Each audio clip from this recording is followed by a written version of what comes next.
So much juggling. Hi. Sorry, I mean... Hello, little angel. Just forgot how to do the stream. Welcome in. Surprise Friday stream. I am sleepy as heck. I've had a little nap. Momentary burst of energy. A forever curiosity for demons.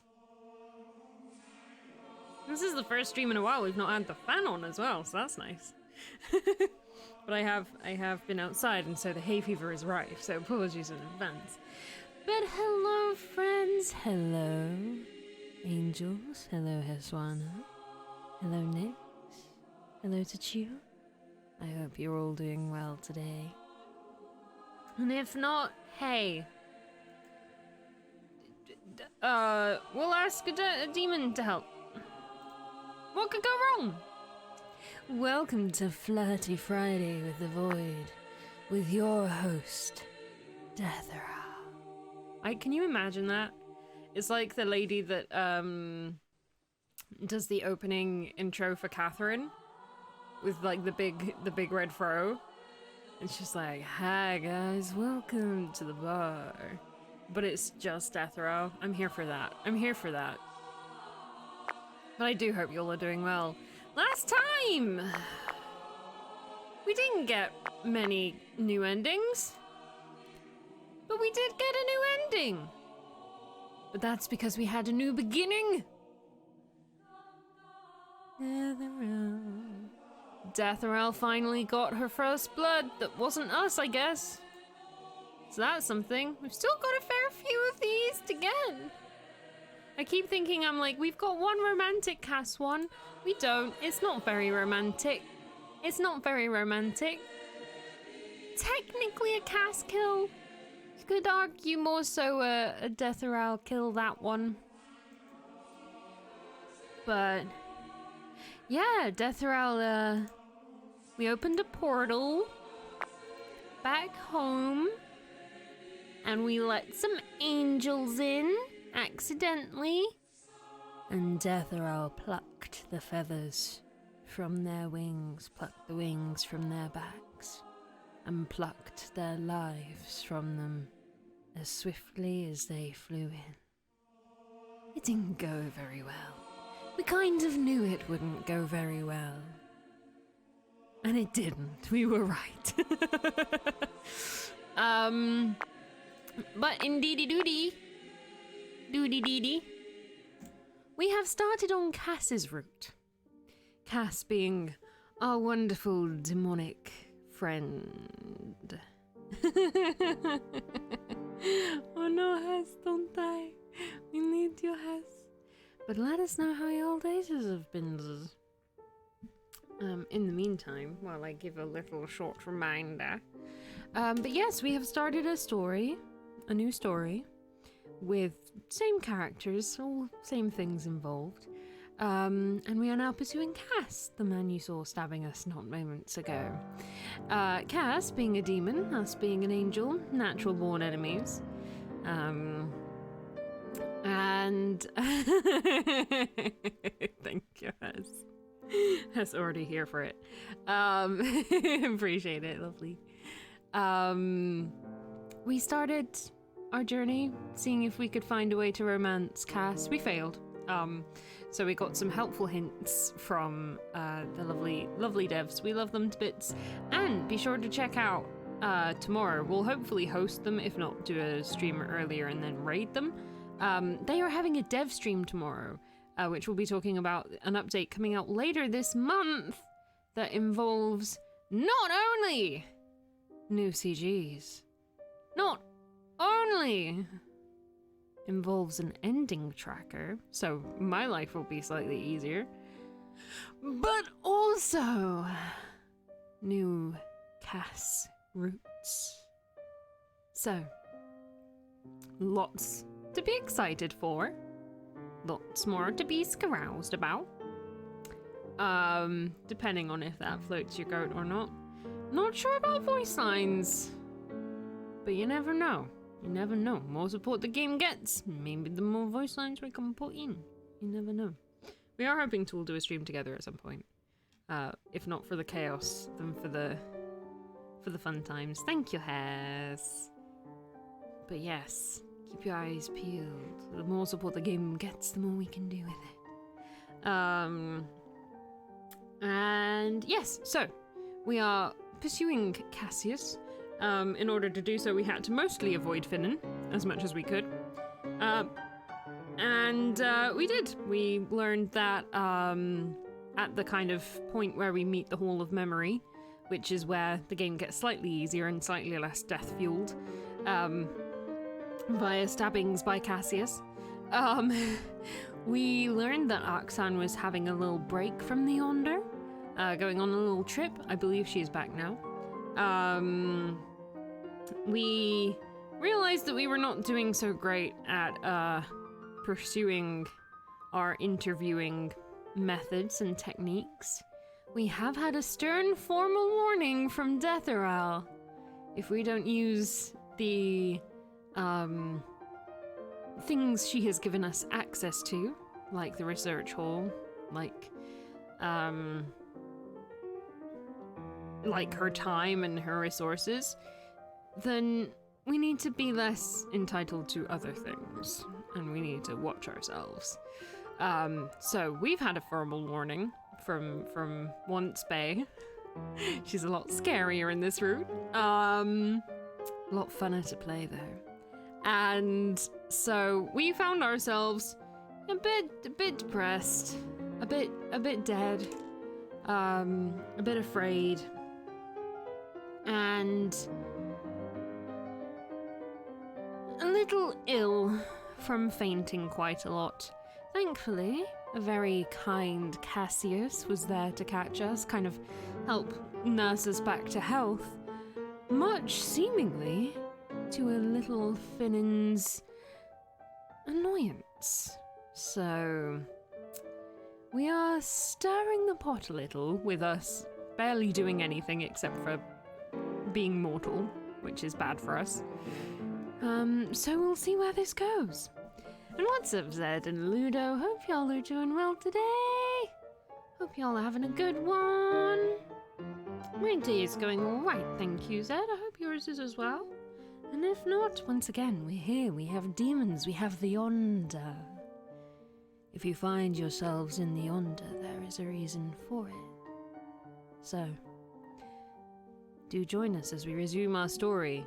If you missed the TLDR, we are a fallen angel. We have appeared in this random world where our immortality is slowly fading from us, and we find ourselves needing rest, food, and other kinds of respite we were not once able to have. In the Yonder, there are 2 rooms, the throne room and a door to another room, to which gives us access to various different rooms that we have allowances to go to, including our bedroom, a kitchen, and a research hall, although, once again, we've been a bit too busy being increasingly mortal to be able to really do anything. We're romancing a demon, or gonna die trying. And we're gonna see how it goes. Last time, we used the emergency function. That opened a portal to heaven. The angels saw that portal, and Deathrel ripped them all to shreds. So we're not gonna do that. I didn't know what that meant, and we fucked around and found out. So we're gonna cry. What a good way to start. Let's cry. This Friday night. Unable to think of anything, unable to do anything, I curl into myself and cry. What am I supposed to do? What can I possibly do? I'm not some main heroine in the stories I used to read. I can't think of anything that can change my impending fate right off the top of my head. I just want to go home, forget all of these horrible things happen, and go on as my life should have. But all I can do is cry. I cry and cry, but I know it's never gonna be my heart's content. I can cry forever, but my tears won't offer me a way back home. My eyes burn and my throat twists with sobs. I'm quite certain that I pass out several times during my grieving, as strange fragments of memories and thoughts dance in and out at the edge of my vision. That's right, we're also losing our memories this time. Ooh. I cry until there is nothing left to cry, and I lie crumbled on the floor, a husk of an angel. I can't let out even a sob. My body twitches, once again exhausted after the ordeal I've put it through. When have I last cried like this?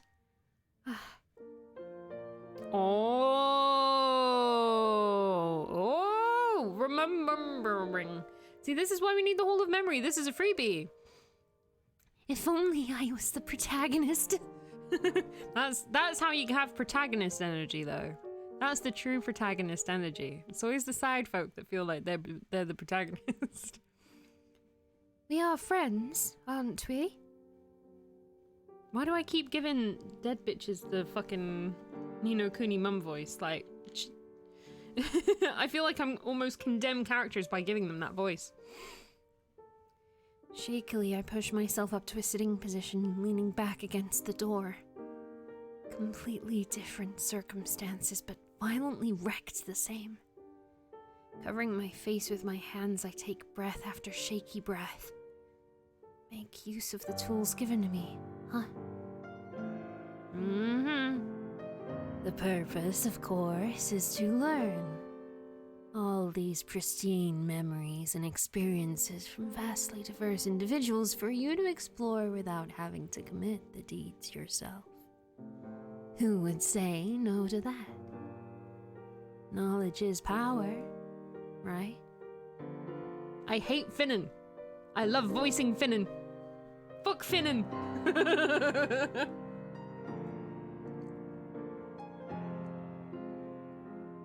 Oh no. No, water went the wrong way. We don't know if Finnan tried to kill us in this one. We know Finnan emitted this is Finnan killing me right now. We know Finnan emitted information about the hall. But we don't know that it could have killed us because Cassius found out. Cassius knows Finnan was trying to kill us. But they banging, so whether that whether that will make any difference, I don't know. And Finnan is very protective. Finnan is probably gonna get a couple shots in. We are probably gonna have a couple more deaths on our notch due to Finnan. My heart feels like it would burst in my chest. I don't want to go back out there exposed under Deathrell's gaze after that. But if I don't go, it would just be worse, wouldn't it? If I don't stand up and do something about this, then I would just be wasting away all the time. But I am so scared. I have to go. I have to do something. You have to calm down. You have to calm down. 1 breath. 2 breaths. In, out. In, out. I don't want to keep going like this, consumed by fear. And if I don't do something, it will only get worse until it completely crushes me. Keep breathing. 1 hand against the floor, 1 on the door, I pull myself up.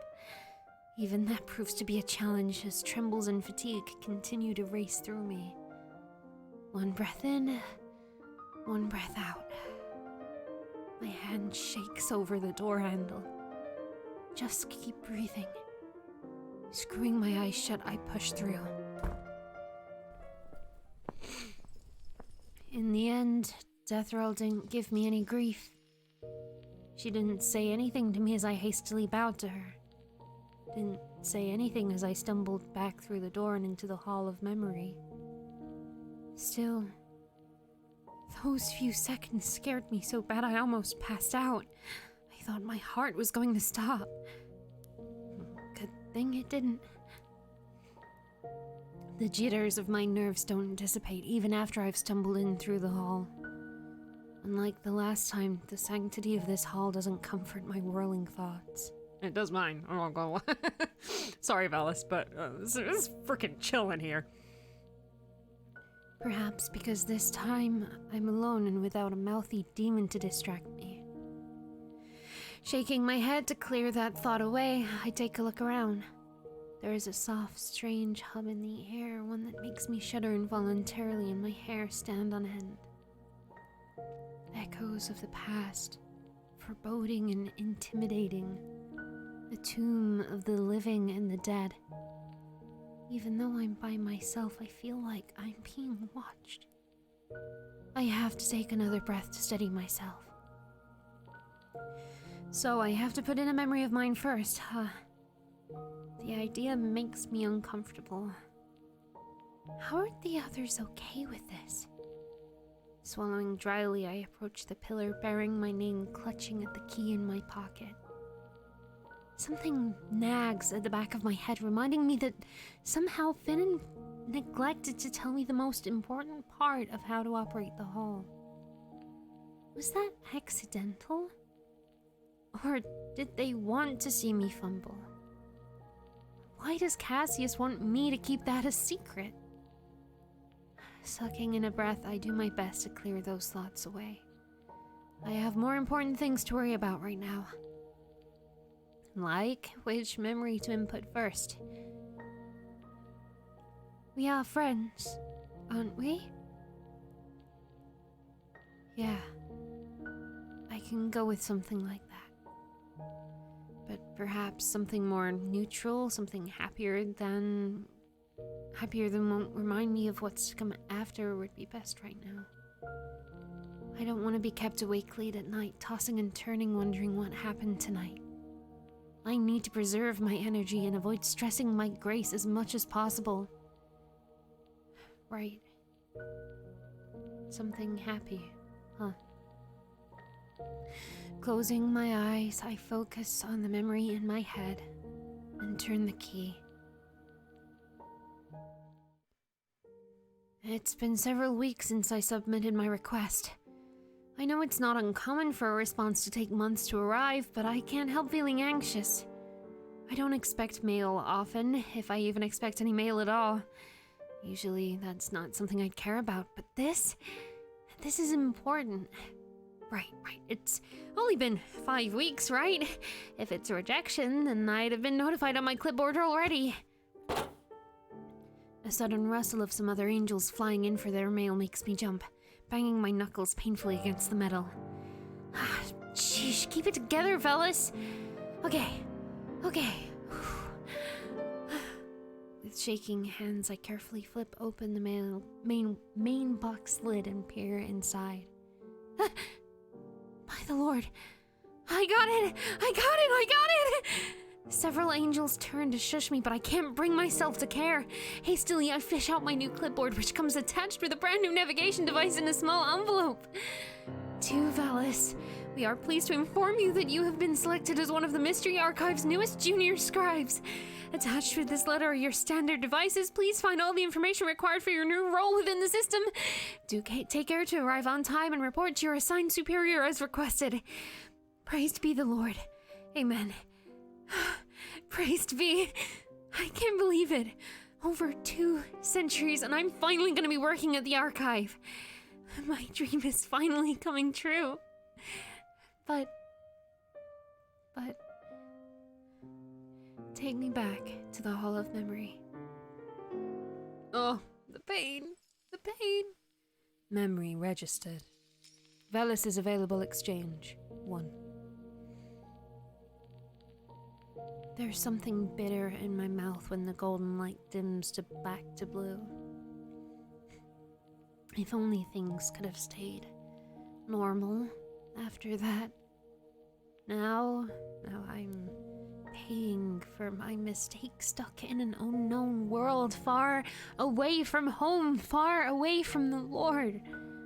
I wrap my arms around myself, rocking back and forth on my heels anxiously. Now what? Whose memory am I gonna go and try through?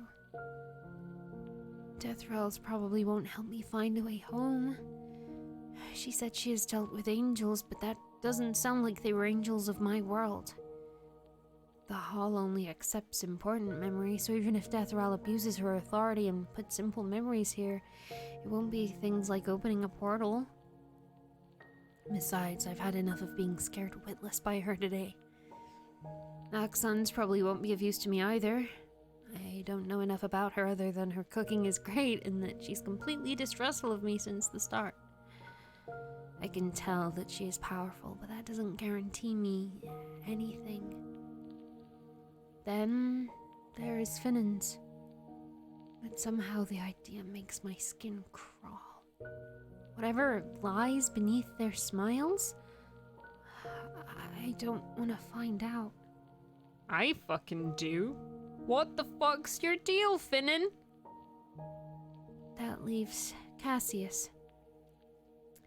The thought of going through a demon's memories does not sit well with me at all. But as much as I don't want to admit this, he is the closest thing I can relate to at the moment. He would know about an angel's capability well, and hopefully how one of our kind would fare in the Yonder. He clearly seems to know how the process goes and how to take care of it, as he demonstrated. Forgive me, Lord, for I may sin. I take tiny, careful steps towards the pillar bearing his name, as though if I delay this, a solution would just magically appear before me. But no such thing happens. Before plunging my key in, I send a short prayer towards God, even though I know he won't be able to hear me. I startle when the hall is flooded with light. Recognize, Bellis, Angel. Requesting access, Cassius Silverblade. Archdemon, Second Hierarchy. Damn! He ain't no baby demon. He's got some credentials. All right, Cassius, get it.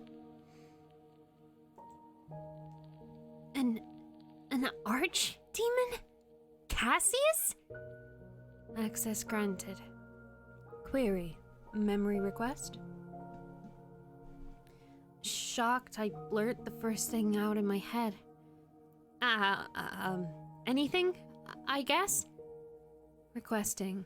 Random access memory exchange. Request granted. Ooh. Ironically, and should be expected, I drop into a free fall into darkness. I scream, but no sound comes out of my mouth. Terrified, I flail my arms, but come into contact with nothing. I feel the air rush past me, growing hotter and hotter. Is this how it is? Is this what falling feels like? Oops, sorry. I screw my eyes shut, curling into myself as best as I can as the flames of hatred flicker and swallow me whole. It's Cassius. It's Cassius, and there is so much hate. And then, just like that, it is gone. Oh! Oh! Oh! Oh! Okay.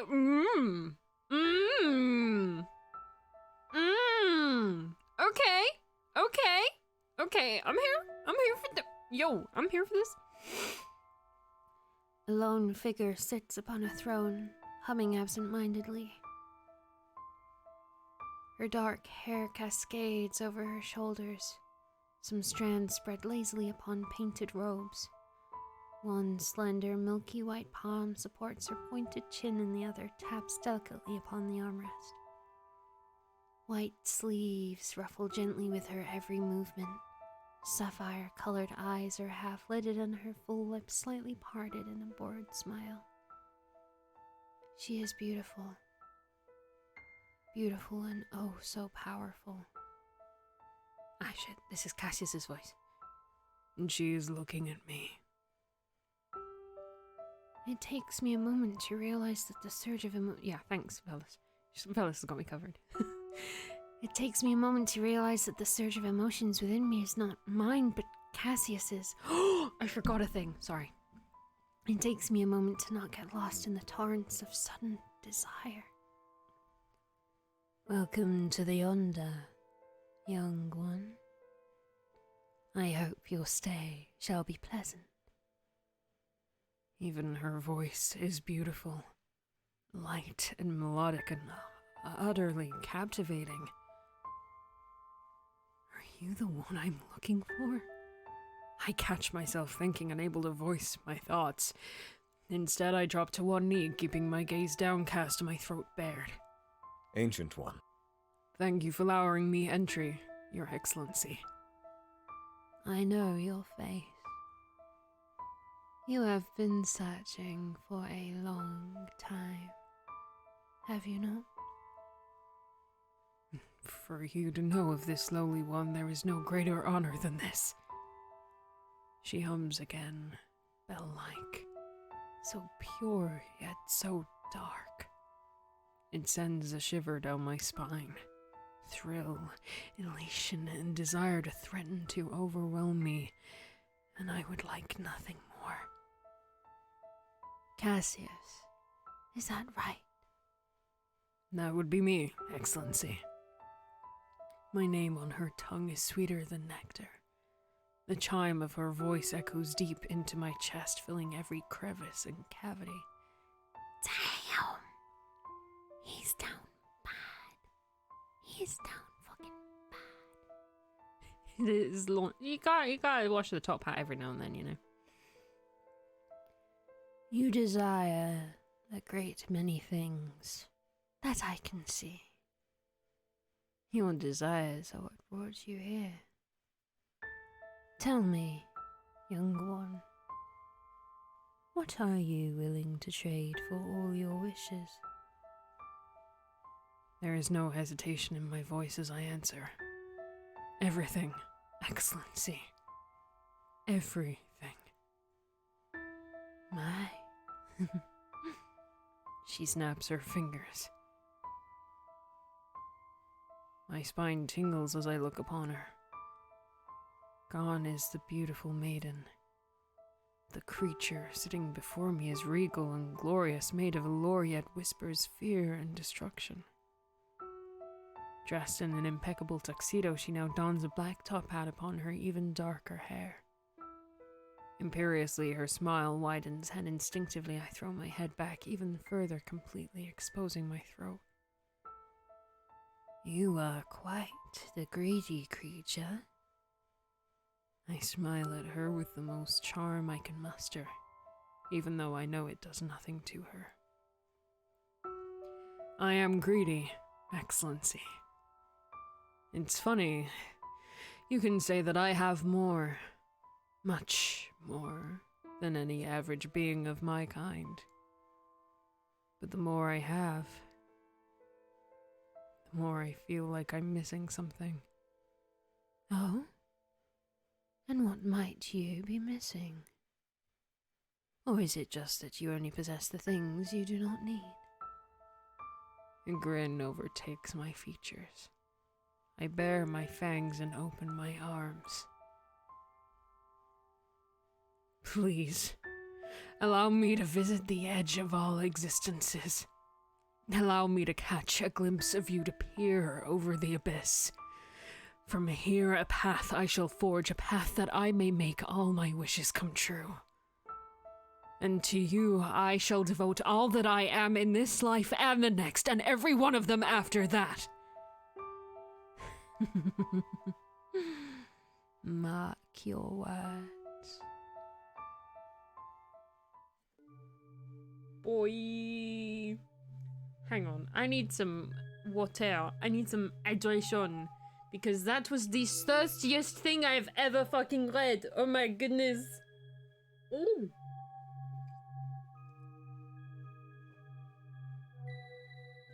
Jesus fucking Christ.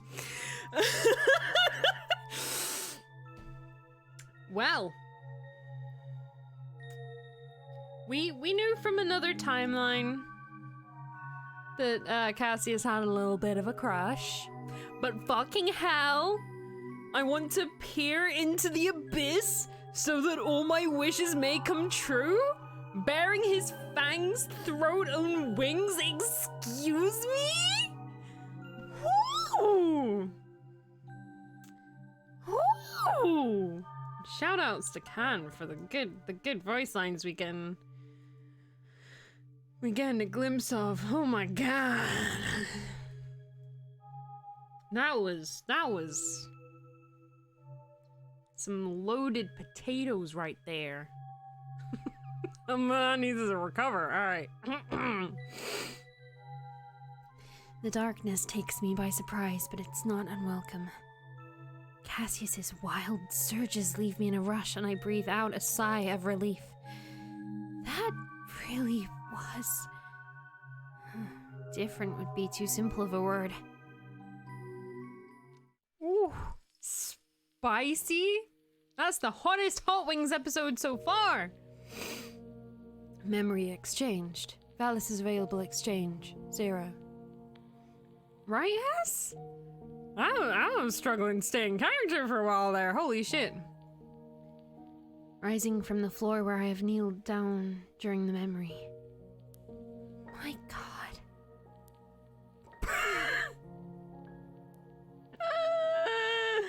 Dead. Dead! Cassius is such a simp!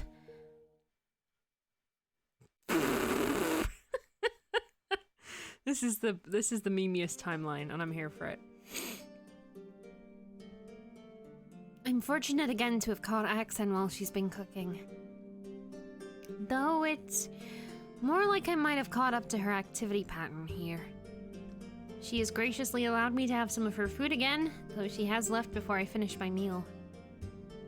Though the food is undoubtedly good, it does nothing other than soothe my hunger. I've learned absolutely nothing from that, other than Cassius is a simpering fool. I don't know why that disappoints me, but it does. It still surprises me that he's an archdemon. Still a bit disappointed, though. Sighing, I finish up the rest of the food and then go to wash up. Cassius's tendencies aside, fact is, I haven't really learned a thing about how I can get home. I should have been a bit more careful with the memory selection process, but it's difficult to select anything when I don't know Cassius that well. Would I have to get to know him properly? Well, that would be like swallowing glass. Massaging my temples, I revise my options. Maybe I can just ask the hall? It seems to be able to talk and take questions. Maybe I can inquire for the best memory to take. Deep in my musing, I do not realize that someone has entered the room. Only when I turn away from the sink. Ah! Udon! Ah!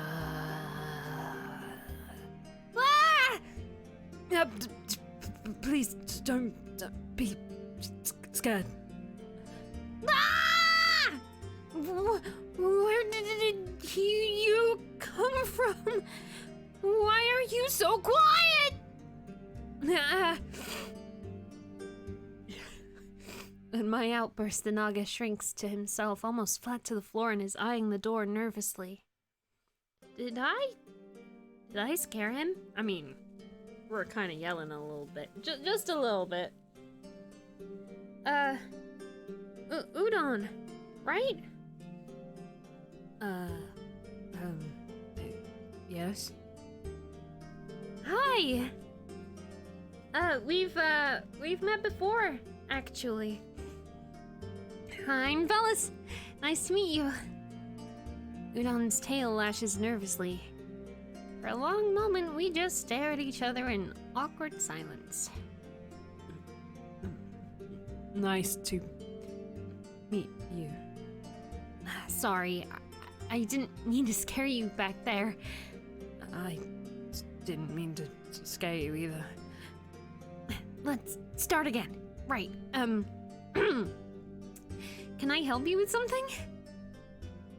I was just looking for something for Axan. She was just here. I move out of the way for Udon to find whatever he needs to. I honestly did not expect it to be a sack of potatoes. I kinda wanna laugh, but I don't wanna spook Udon or make him think I'm making fun of him. Do you, need help with that? I should be fine with that. Thank you. With a hasty bow, he leaves the room with his potatoes. I wait until the door is firmly closed before letting out a guffaw. A guffaw? A guffaw. Well, that was interesting. Seeing Udon reminds me that there must be several people I haven't run into or just don't know about in the Yonder. There are so many pillars in the Hall of Memory, too. Hey, what's up, Andy? Hope you're doing well today. Let's do one of these, just in case, because we haven't done one yet today. I hope you're doing well. Hope you're having a good one, Andy. Potatoes. We need the spots. The spots are needed. Hey, thank you, Hess. But I can't just randomly pick someone and try to dig out information from their memories. Why not? Why not? Why not? Just roulette it. I don't have a lot of options in terms of rooms I can get to either. And there is no guarantee they are allowed in the same rooms as I. Once again, I run down the list of people I've met. I still think that Cassius is the best option so far, but I don't want to waste inputting my memories and exchanging for all his either. As Cassius is a fairly open demon, I should reserve my exchange options and talk to him first. I'm aware that I shouldn't be counting on his good faith, no pun intended. He might have helped me before, and while I'm thankful, I should still be cautious. I didn't ask Cassius to help me. He didn't bring up the fact that I might be owing him now, so on a technicality, we shouldn't be having any ties that might cause complications later. But just because that happened doesn't mean I should let my guard down. And there's also the issue of Finnan. I don't want to question Cassius anywhere around Finnan. First off, I don't want to cause any misunderstanding, especially if they're having that kind of relationship. Secondly, I don't know what Finnan really thinks of me, and I kind of don't want to find out. I know Cassius goes to the lab in this room sometimes, but I don't know what his timeable is like. This is so hard. Alternatively, I can just stick around where Deathral is. That has to be where there's the most traffic, right? The thought of pestering Deathral more makes me shudder, though. Yes, let's not do that. Let's not do what? Ito! Ah! My hip bangs painfully against the counter as I jump. What's with people unscaring me today? Oh my, having a tough day, fellas. Covering my face with my hands, I heave out a loud, shuddering breath. It takes all of my self-control not to scream out my lungs right then and there. You can say that. Oh dear. May I offer you in this trying time a soothing cup of oolong? That would be great. Thank you. Ito gestures for me to sit down as he sets out to brew some tea. I comply, letting out a huff as I rub my eyes tiredly. Sorry, I didn't mean to yell earlier. Don't think too much about it. Here. Gratefully, I take a sip, relishing in the warmth that passes through my body. The tea is a little bitter, but it leaves a sweet aftertaste on my tongue. I would destroy this right now. You don't even understand. It definitely has a calming effect. This is good. Thank you. You are very welcome. Is he lying? A comfortable silence passes between us. In all honesty, I wouldn't care too much if we can just finish the tea like this. Feeling better? Yes, thank you. So, what had you all strung up? Well, I was thinking about... Suddenly I realized something that makes me pause halfway into the conversation and horrifies me a little. Fellas? Sorry, I just lost my train of thought there. It's one of those days, huh? Oh, it's definitely one of those days. Taking a deep breath, I ground myself and try again. So, if you haven't heard, I passed out a few days ago. Slowly, I tell him what happened to me and the concerns I have about my grace. That is difficult indeed. Yeah. Do you by any chance know how to stop this? My deterioration? Not exactly efficient in healing and restoration techniques, sorry. Oh, But even if you know how to restore your grace, that's not the problem, is it? I nod, sighing.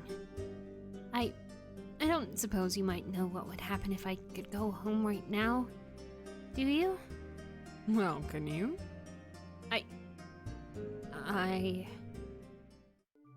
Oh. Oh no. I have completely forgotten that Ito is close to death, Oral. No. No. Please. Please, Please don't. Velas. The fear is all consuming and unstoppable. I grip at the edge of the table, knuckles quickly losing all colors. Please don't tell her. Please, please don't. Frowning slightly, Ito reaches across the table. I flinch, but I'm too afraid to pull back. His hand is moving too close. My breathing quickens and I'm vaguely realizing that I'm having a panic attack. Velas, I'm going to hold your hand. Is that alright? His deep, slow tone cuts through the haze of my terror. It doesn't calm me down, but I can hear him clearly. It's magic. It has to be magic, right? Nevertheless, it provides me something to focus on, and I nod, trying to fight against the waves of shudders that keep rampaging through me. Ito's careful grasp around my hand is firm, but not too tight. Enough for me to pull away if I want to. Listen to me. Listen to my voice. You are fine, Velas. You will be fine. As long as you draw breaths, you are fine. Believe in my words. Trust in me. I do. I do trust him. As long as Ito says it would be fine, then it will be. The sense of peace that settles over me is heavy. Like being buried under a pile of blankets, but it is much, much better than panic. It gives me a different kind of haze, one that makes me certain that it's gonna be okay. Ito tilts his head to look at me, studying my features with sharp amethyst eyes. I smile at him, a little out of it. My head is a bit empty, but not in a bad way. It's alright. I'm fine. I apologize for panicking you like that. I did not think that you would have such a reaction. It's fine. What I'm experiencing in my head can only be described as euphoric. I don't even look away from Ito when the door suddenly opens.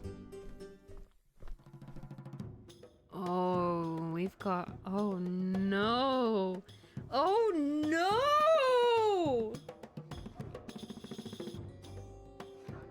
I mean, I needed this from Ito. I needed his comfort. Yo, Nug... Hey! You! Get away from her!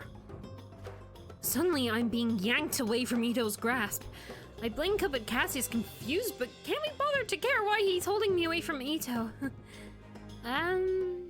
What are you doing? What am I doing? What are you doing letting him touch you like that? Huh?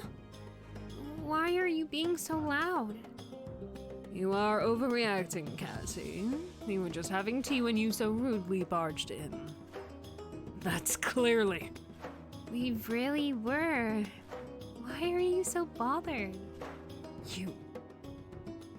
With a dramatic sigh, Ito turns to me with a small smile.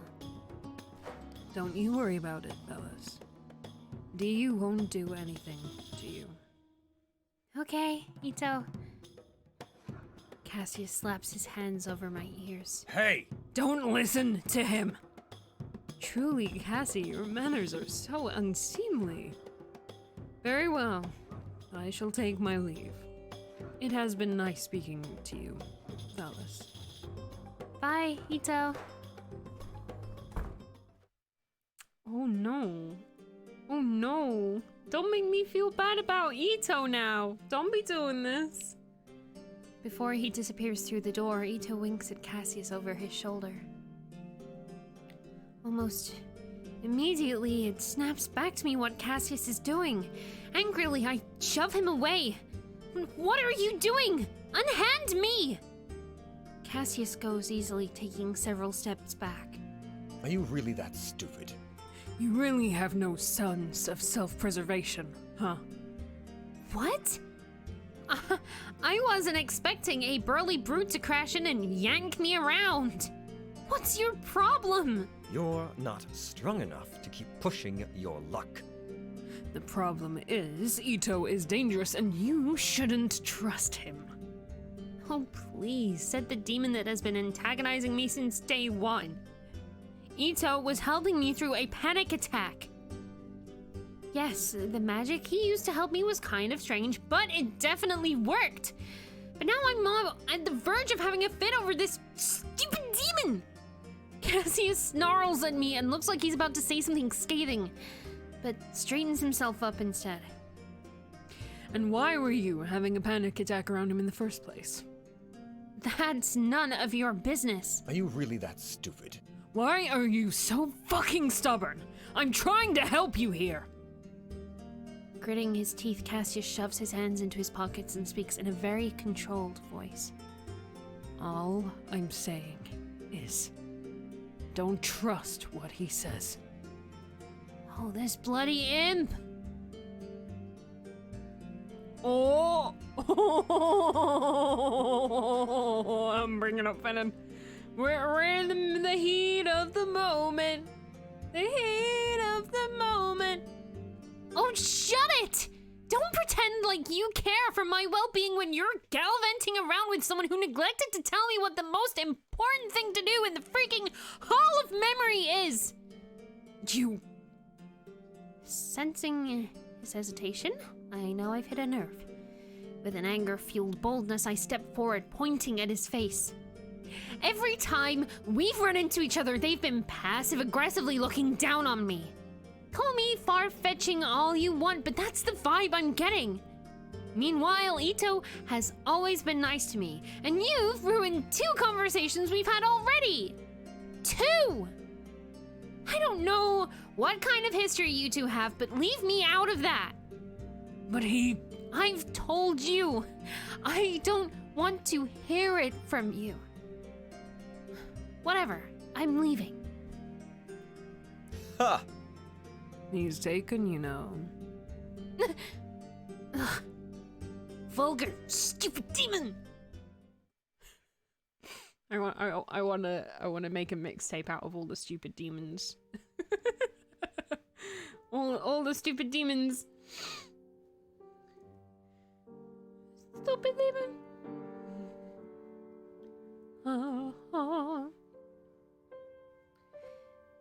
The fight with Cassius yesterday, if one can call it that, kept me fuming well past my usual time. As a result, I woke up cranky and tired, which made me even crankier. Which is my mood only until I remember what made me pause so dramatically during the beginning of the conversation with Ito. That particular realization makes me slump down to the ground, horrified. I forgot about Ito. I forgot to include Ito in my list when I was visiting the Hall of Memory on my own. Not only that, but I completely forgot about Udon as well and didn't even recall his name until yesterday when he was in the dining room. My entire body trembles uncontrollably. I'm deteriorating. And I'm deteriorating so quickly. What am I supposed to do?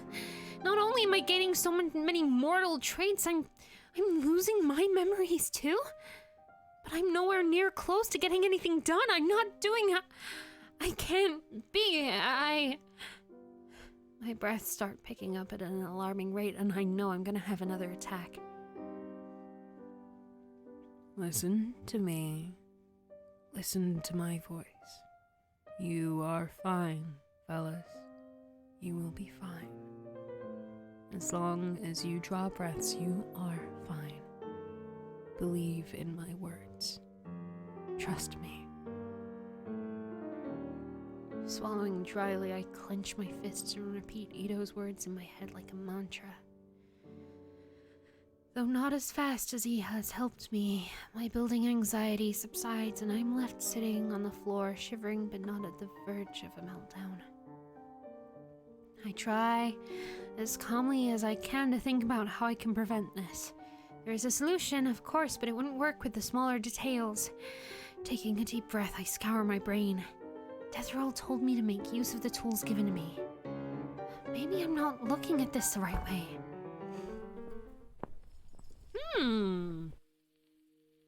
It surprises me to see Oxon of all people here. She is standing in front of a pillar, though, with her hand on an inserted key. Which means she's either inputting her memories or watching someone else's. Ooh.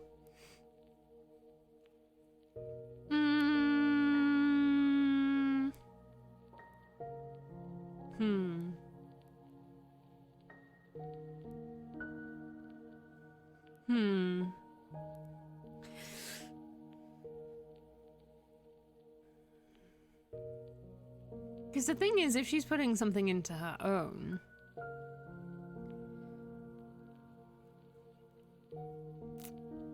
then it's not going to be a bad thing if we come closer. But if she's looking into someone else's, we might be able to make an ally. And we need to use the tools at our disposal, is Velas's thinking. So let's risk it. Curious about what she is doing, I take a few steps closer. Because we haven't looked... Oh, no, we have.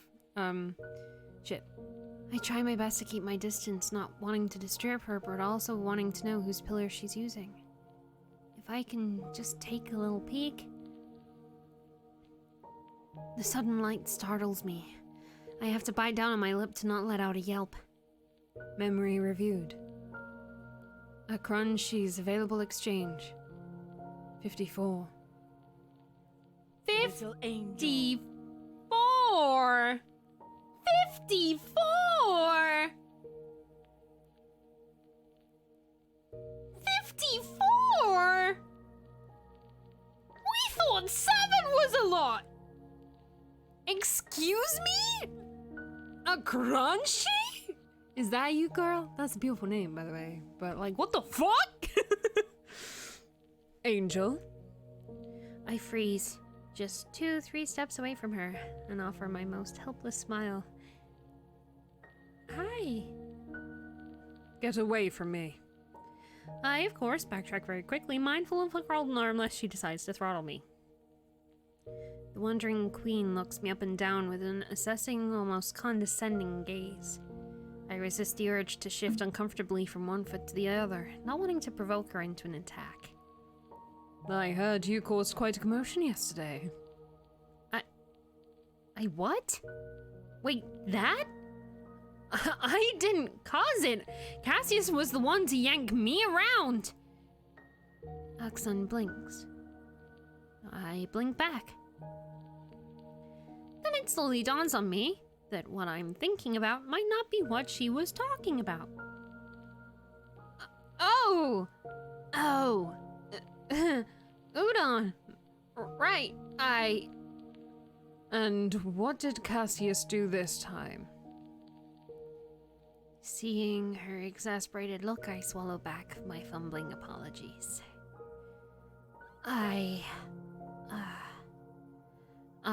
was having some tea with Ito, and Cassius came in.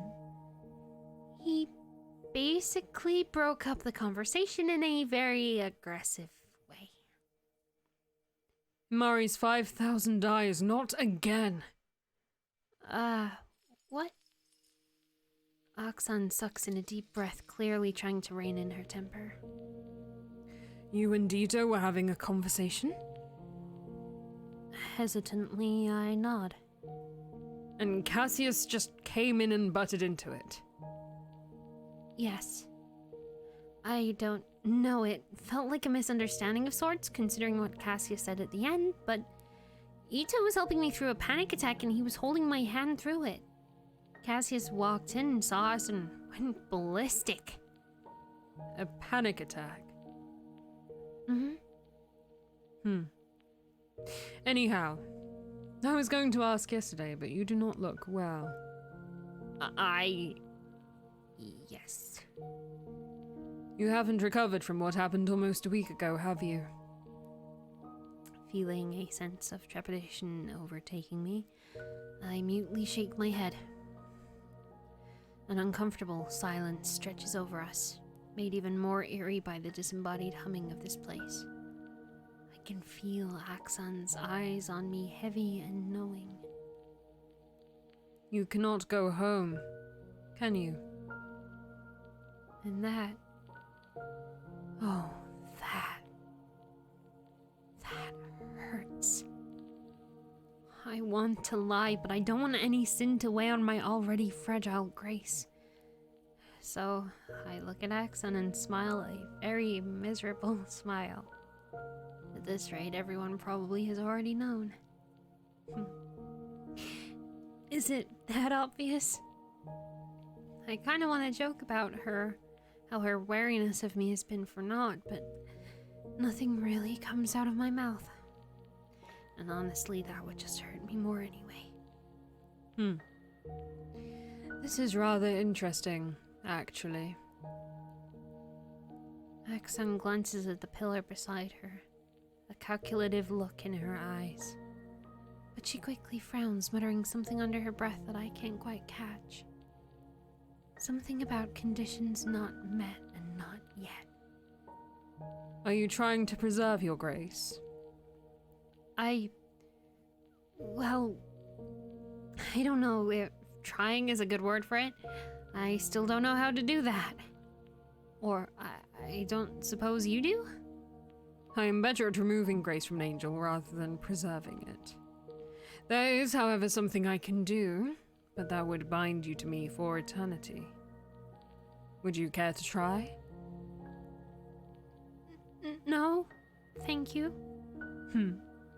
Cassius can help you. What? He can? How? That would be between you and him. I can't help but think of that day when I ran into Cassius in the lab. Was his offer to assist me including my grace preservation? Was my decision to turn down his help the worst decision I could have made? From experience, no. Stunned, I can only stare at Axon, my mind whirling yet unable to really think. I don't know. I might just be desperate enough. Ooh. Ooh, this is going places. This is going places. Hey, what's up, Yaffa, right? Oh, Alexan's great. We haven't seen a considerable amount of her, but the more I see, the more curious I am. And also 57? 50-something memories she has? So is she trying to... I wonder what she's trying to do. Because why the fuck would you have so many memories stored and not look into other people's memories? Unless there was a memory in there that literally costs like 50 something or or more. Unless it's a power that can be stored and transferred. That seems like a possibility. Because we know Thingy had 7.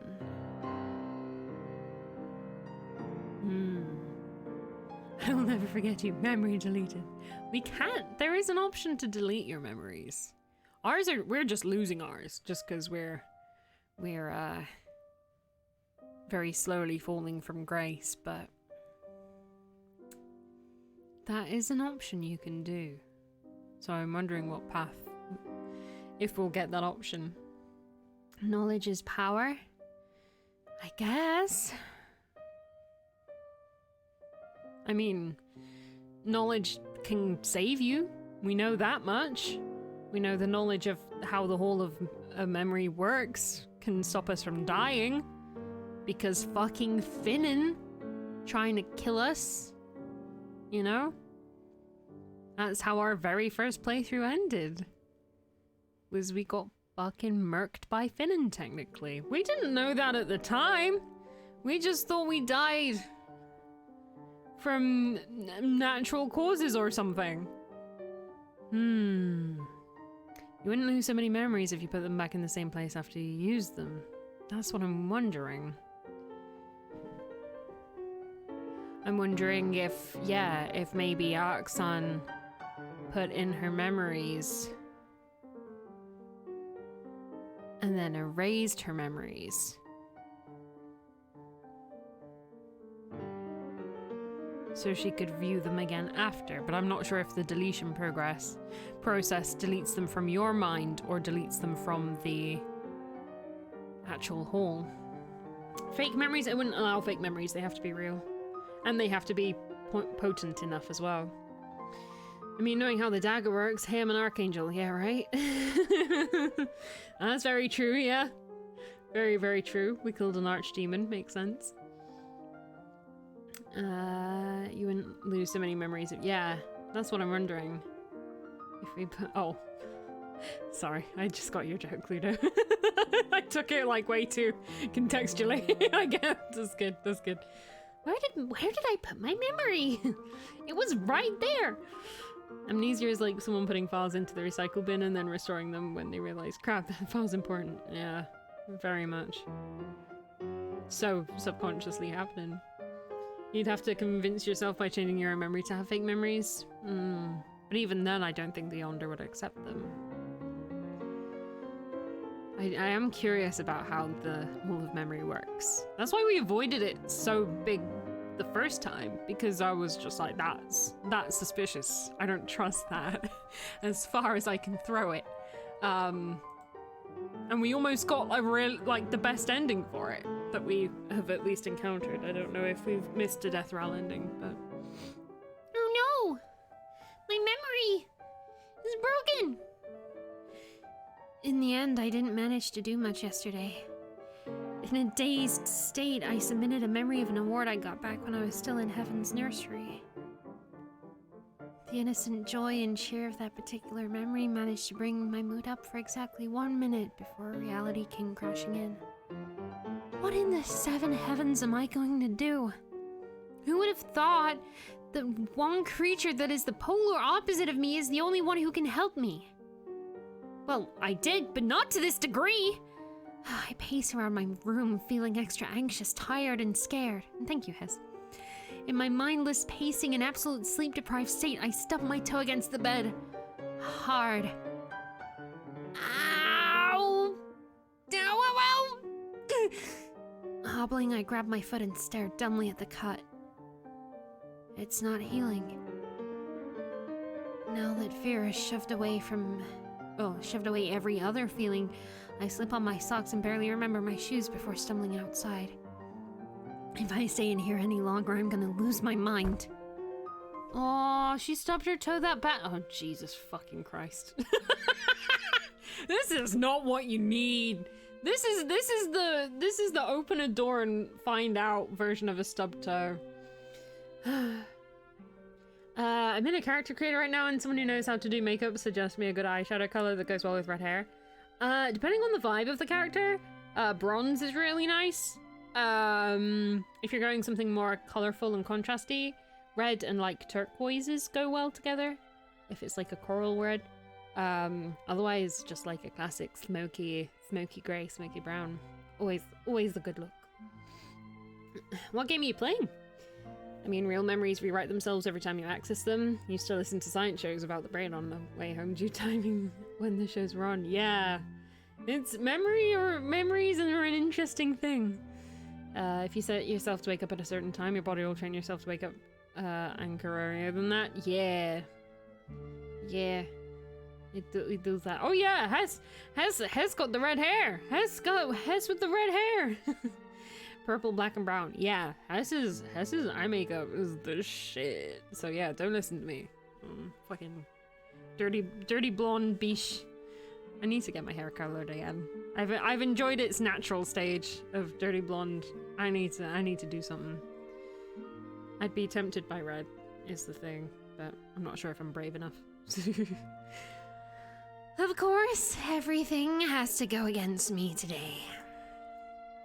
Before I can safely sling away, Finnen's sickly sweet voice calls out. Oh, hello there, Velis. What am I supposed to do? Turn around and walk away like an ill-mannered walnut in front of Detheral? No thanks. I'm losing my grace quickly, but I don't want to die just yet. In fact, I want the opposite. So, half mad with everything that's been going on, feeling absolutely trapped and about to have yet another meltdown, I smile at Finnen. Hi, Finnen. Hi, Detheral. Hello, little angel. Me scaring me again. Back at it with the me being scared of me. Why, I'm honored. Getting a greeting before Her Excellency. That is practically unheard of. Oh my god, this absolute bitch! I am immediately horrified with myself for invoking God's name in the same sentence as a curse word. Even if it was just in my head. I really am losing it. Trying to regain a sense of self and acutely remembering that Detheral was very aggravated by me the last time we spoke, I aim yet another shaky smile at both Detheral and Finnen. I just haven't been sleeping well lately. I don't mean any offense by that. Oh my. Perhaps you shouldn't be bringing yourself in front of Her Excellency then. I know your state of being has not been quite well lately. You should rest. Why are you saying that with such a big smile? I couldn't sleep, and so I thought, oh, you poor girl, you can't even put your words straight. That's probably why you started the conflict between Ito and Cassius, right? My exhausted mind must have contributed to it, but I am so stunned and baffled at this blatant lie that I am stuck speechless for several seconds. What? Me? Poor Cass, he was so shaken coming to me that day. He never wants to cross Ito, you know. I understand you are tired, but you should try and keep the peace, I open my mouth to protest, but Dethral's sudden widened smile freezes me at the spot. The woman was too stunned to speak. Oh, Lord have mercy, she's going to kill me, isn't she?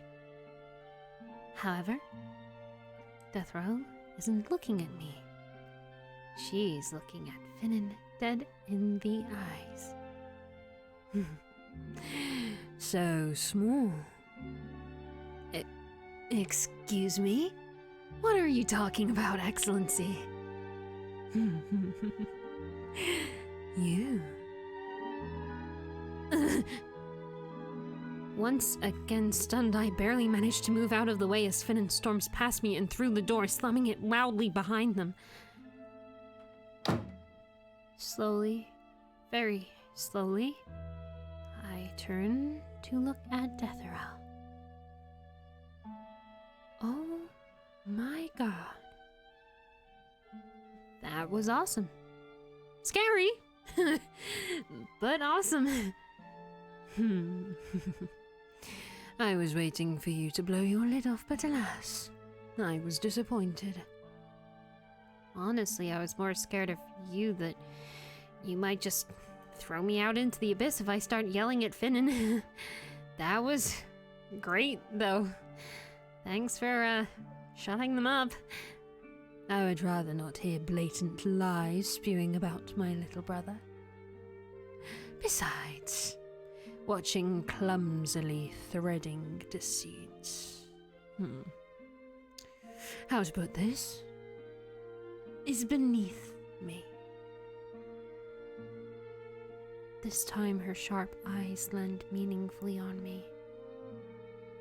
I flinch looking down at my feet.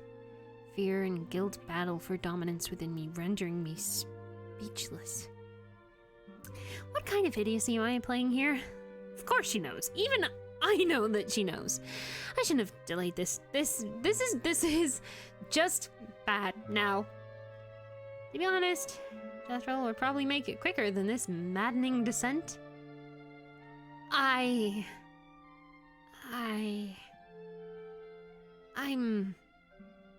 sorry. I'm so sorry. I lied about the interviews, about being sent here. It was an accident. It was an accident. I promise. It's that it just sent me here. I wasn't sure what was gonna happen to me if I spoke the truth.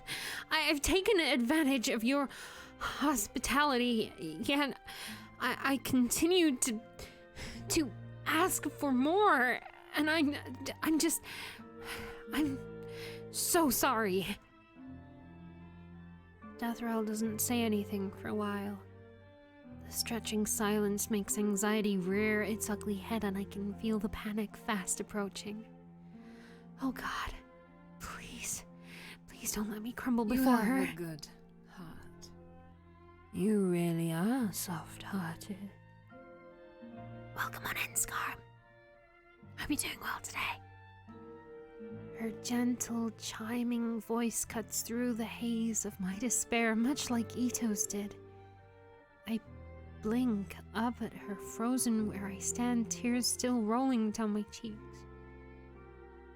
We both know full well that I was never deceived. I played along with your lie of my own accord. What kind of hypocrite would I be if I get angry at you now? But that... You really... You're really not mad? No, I cannot say that. We are all mad here. Wait, I know that one! Fucking... I can't think of his name!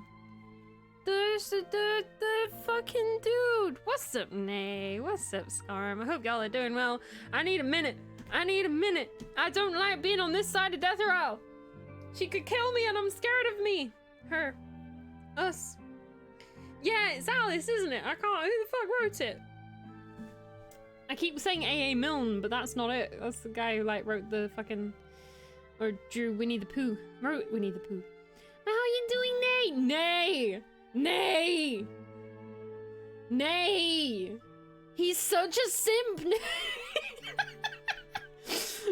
The stupid thing about this is just you look at the creator and the wonderful Nay in chat, one of the wonderful devs on the team, and you just gotta yell some of the things you find out at them. It happens a lot in voice acting stuff. Lewis Carroll, thank you. Yeah, Carol. But yeah, God, he's such a simp. He's such a simp. We called him a simp. I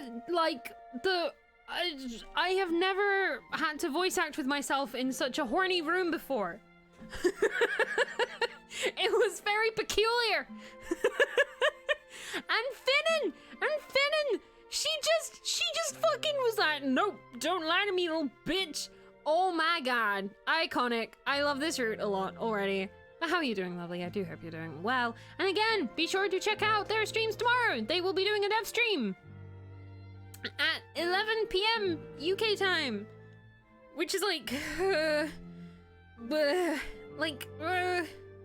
I can count 6 p.m. EST, and like 4 p.m. PST. I know maths, I think. Best story about mathematics ever. He is a super simp. He is such a super simp. Yes, this time tomorrow. There you, easy peasy. This time, right fucking now tomorrow. Right now tomorrow. What about that doesn't make sense? I do hope y'all are doing well. You stream at like the perfect time. I'm glad. Friday is sometimes not a stream day, but sometimes it is. It's, you know, it'd be like that sometimes. I'd be scared of you her too. Us. We are one and the same, Tachio. I don't know why you say that. Also, being able to say hangry yesterday. Yes, thank you. Go and follow them right now. Do it. Don't miss it. Being able to say hangry yesterday is Deathrail.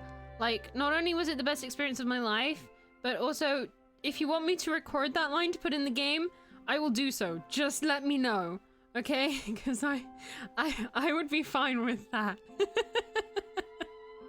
I would be more than fine with that. Yeah, we know.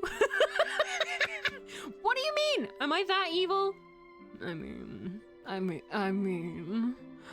mean, mouth shut. Yes. Yes! Yeah, if there are any meme lines you want from the game, or just outside of the game, just let me the fuck know. I'm always down.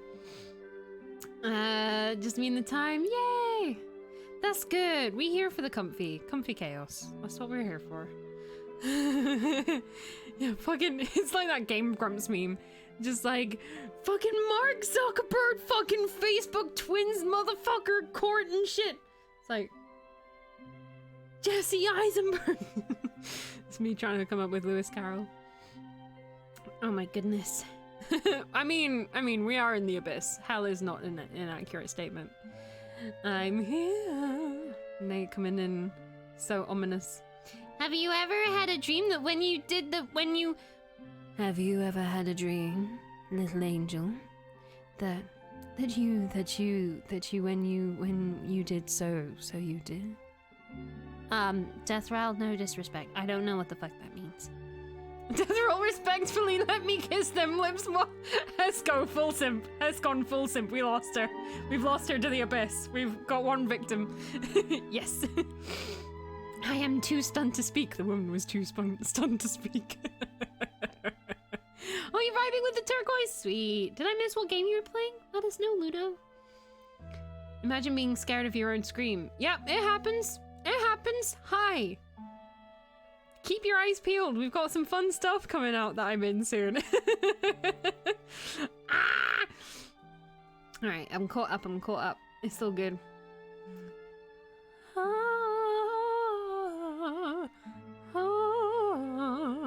Oh no, it's okay. I needed to kill Pepperexes. Oh no. Oh, Monster Hunter Rise. Yes, I have a Red Dead character in World. I feel it. Oh, it's so good. I think Hess clipped it, so it should be alright.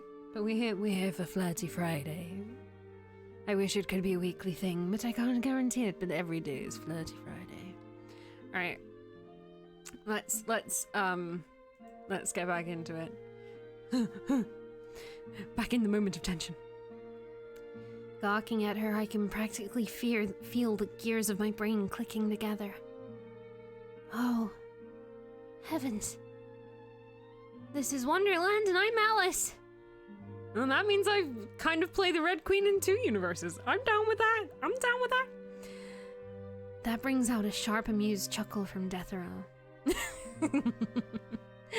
There are some merits to what Finnan said, false as their intentions might be.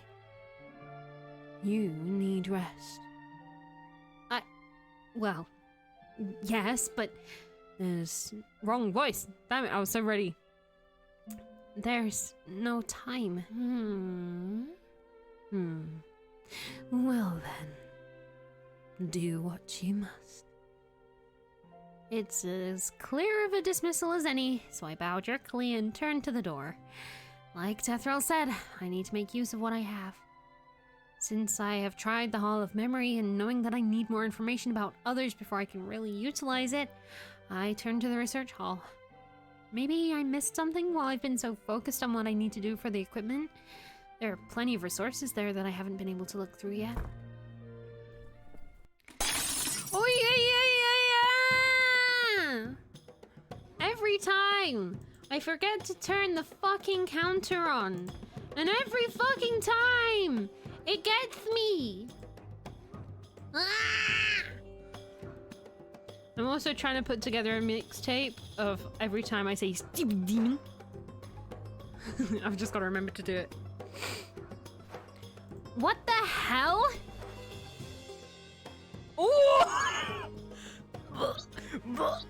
Okay, strap in. Chat, I will be with you as quickly as I can. We're gonna full immersion this. Okay, let's go back. What the hell?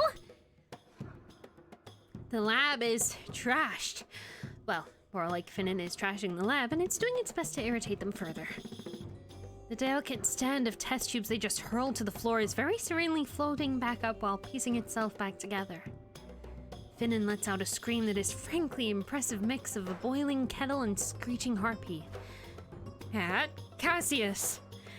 A manic thought scripts across my head as I stare at the books rearranging themselves. I'm really not in Wonderland, right? Right? Why are you defending that bitch? Ah, yeah. Wonderland's Red Queen seems a lot more sane compared to Finnan.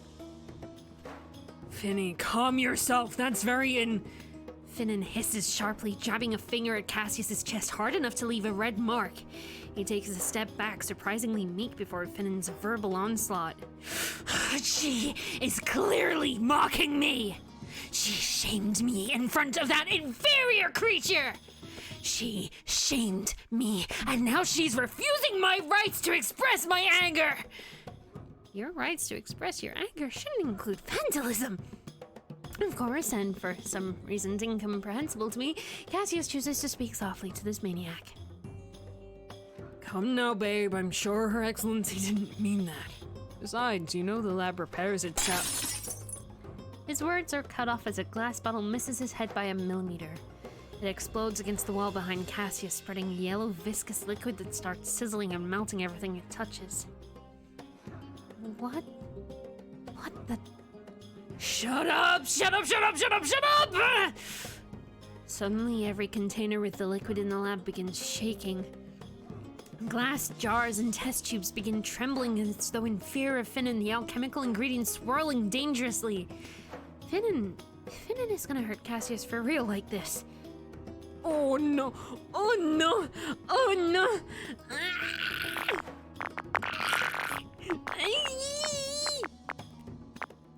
Finnan is a kettle.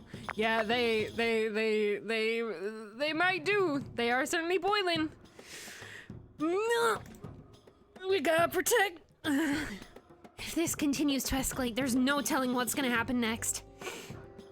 Hey! Stop that!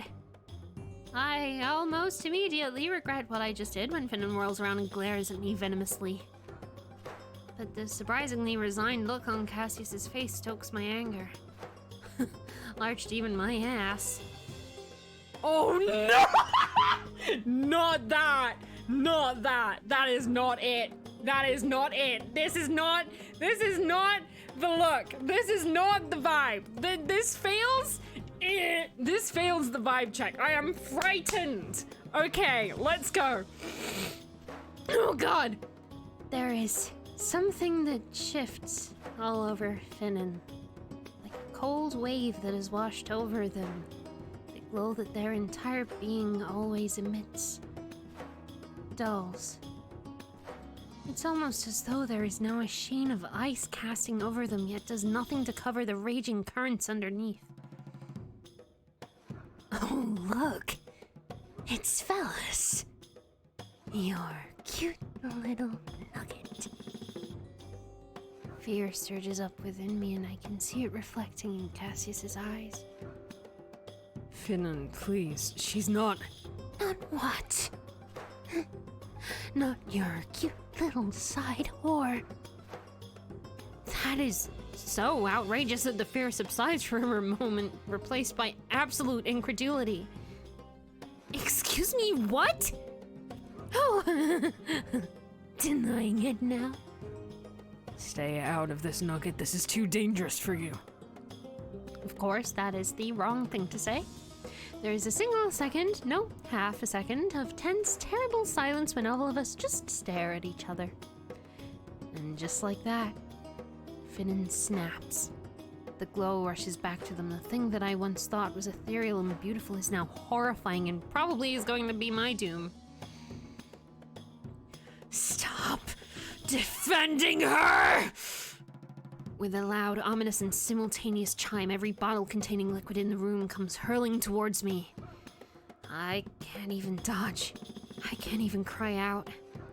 Cassius, you absolute moron of a demon! Then, everything stops. Well, at least the bottles do.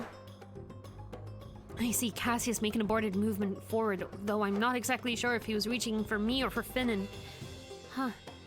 That's, A hand falls over my shoulder, making me yelp. Well, this is rather unsightly, isn't it? Ito! Lord, Ito, it's not... Do spare me the insult of even attempting to lie to me. Ito, please, it's... Oh, shut it. I'm not sure what happened next. Oh no!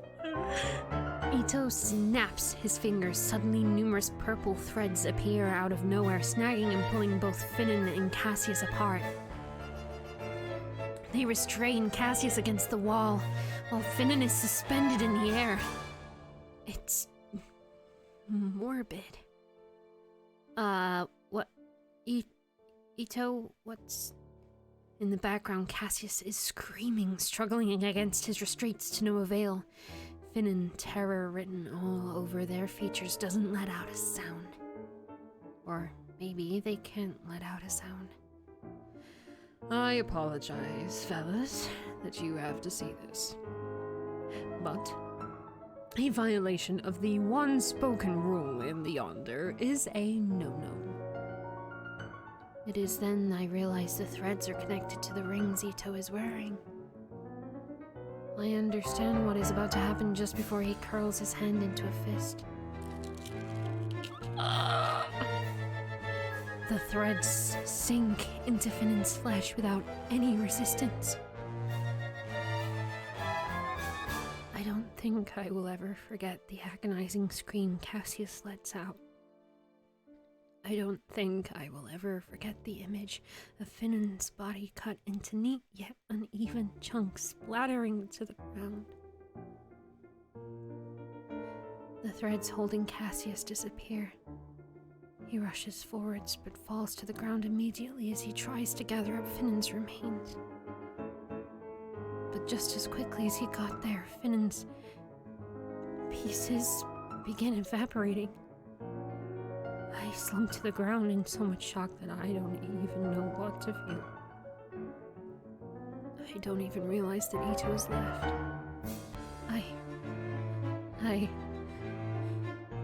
Somewhere concealed among the eerily untouched tables, Cassius begins weeping. I am leaving. I need to go. I have this thing I need to go do. What the fuck?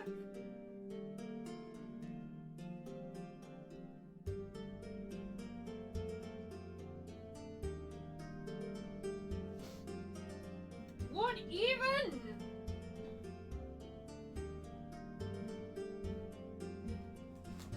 Mate. Mate! Fuck me! Fuck me! No, that's good shit! I'm enjoying it.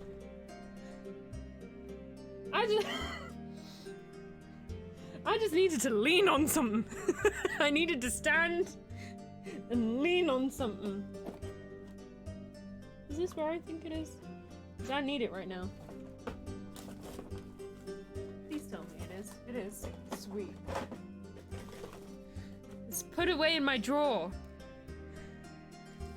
Because I didn't know I needed it. Get my fucking hand fan out! Oh my god! It's too much! Whoo! That's some mwah, chef's kiss. That's the tea. Oh my god. I'm mad. That was fun to voice Finnan, but Finnan is woo! Finnan's in pieces, I tell you. Oh my god. Ito, I was getting worried about you, and now I am still worried about you, but I love you again. Oh my god.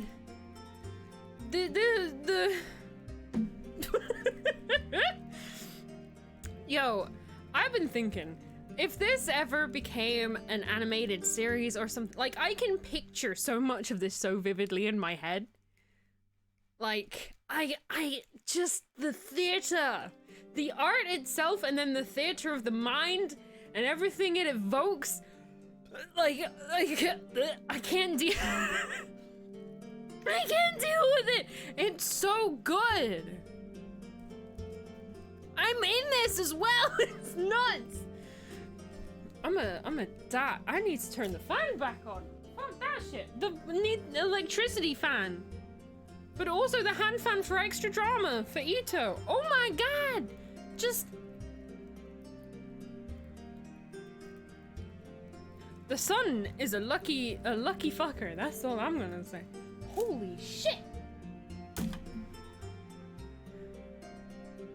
Eat up indeed, Oxon! What's your deal? Why do you have 54 memories? Are you accumulating power? Ah! Holy shit! Ah! Wait, we have an emote for this. We have an emote for this exact occasion. Never has this emote been used so aptly before. Holy shit! Yeah, fucking thank you. You guys, seriously. Seriously, it's so good. Fuck!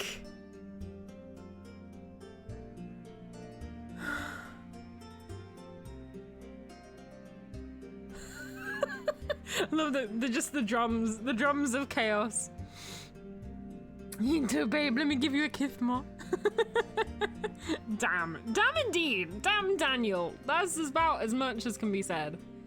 Well, looks like they wouldn't be in Yonder World too. Oh yeah, shit, are we eating Finnan? Oh, no, they evaporated, so probably not. Oh my god. Finnan is minced. Yep.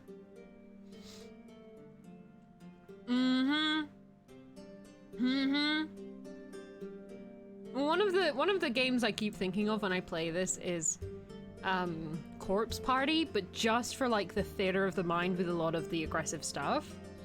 But even then, with a lot of the Corpse Party stuff, I remember it kind of being on that slightly more cheesy, edgy side. So it was like, I feel the piano wires go through my skin and the blood begins to eke out. This is just like, nah, Finnan's in pieces now, bitch. Like, fuck you.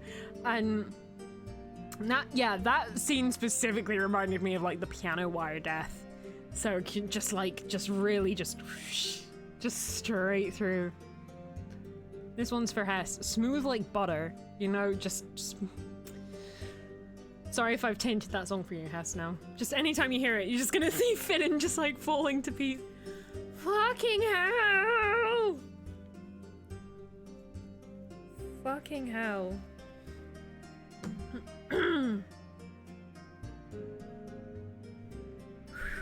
Just like one of those butcher's things that's like 2 sticks and like a really thin wire on it, just like hundreds of them. Juicy bitchy. Juicy bitchy. Available now in the Yonder. Certain butter reference. There's always a butter reference, that's true. We'll have to add this to the butter reference BRB screen. It goes from broccoli girl stuck in a tunnel, need butter to get her out, to the kid from It Takes Two eating all of the butter, to Finn being cut up like butter and Arksan eating it. Yum. Mwah, good shit. Toss a coin to the butcher, oh valley of yonder, oh valley of yonder, oh. This is the best, this is the true. Look, Cassius isn't gonna be cooking us that soup, so this is, that, he makes the good soup. Arksan. Almost celestial in flavor, in quality. Okay. Oh. Eat up. Thank you. Oh, it looks so good. bit chunky. The food is frankly delicious, and it should be. It's Arksan who made it after all. But the sauce kind of reminds me of blood somehow. I haven't been able to sleep well since that day. I try to at least catch Arksan once a day during lunch to eat, shoving food down my throat like a machine, not really tasting anything. I still go to the Hall of Memory once every day since then, creating a pattern for myself, and putting all of my happiest memories in the nursery into my pillar. The remnants of those memories' feelings always cheer me up. A little. Life goes on. Life goes on, and I can barely hang on to what's happening around me. Everything is blurry. Everything passes like water through my fingers. Everything has no color, except for the nightmares. I immediately shove the thought away. I haven't seen Cassius since that day. I don't know if I want to. Every nightmare I have had since that day ends with his screaming. I wouldn't blame him if he left the Yonder. It's a difficult situation. I can't claim to know enough about his relationship with Finn to say anything. I know it's bad though, but I also know he had feelings for them. Misguided those might have been. Fuck! You bitch! Why? That scared me! I'm ready to be haunted by Finnan. I don't want it, but...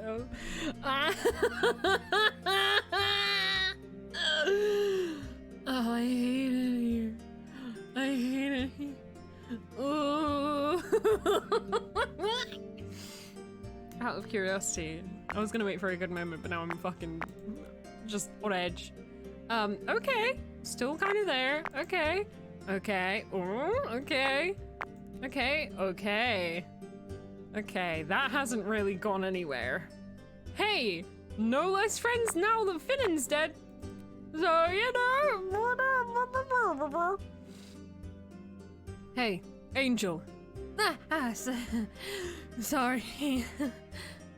Well, what is it? You are doing no favor to yourself like this. You are not going to survive like this. Of course, Arksan would be the one swinging that cold, hard truth in my face. But it's not like I can do anything about it. I know I wasn't able to talk to Cassius before the whole fiasco. And you are just going to accept that? I've been storing my memories in the hall, but I don't know who I should go to for information. I've spoken to Ito about it, but he can't restore my grace. At least that bit is true. Pardon? Don't mind it. Regardless, you should speak to Cassius as soon as possible. But he's still in mourning. And you are okay with dying? Closing her eyes, Oxen looks like she's about to bash something in. I clamp my mouth shut, unable to say anything. The fragments of my feelings, the sharp edges of anxiety and fear that I have been pushing down and down these last couple of days are stabbing through the fragile wall I've hastily built. My entire body shudders and I feel the spikes of an oncoming panic attack. Hey. Suddenly, she claps a hand over my shoulder. I scream. I jump back, sending the chair clattering while I slam myself painfully against the kitchen counter.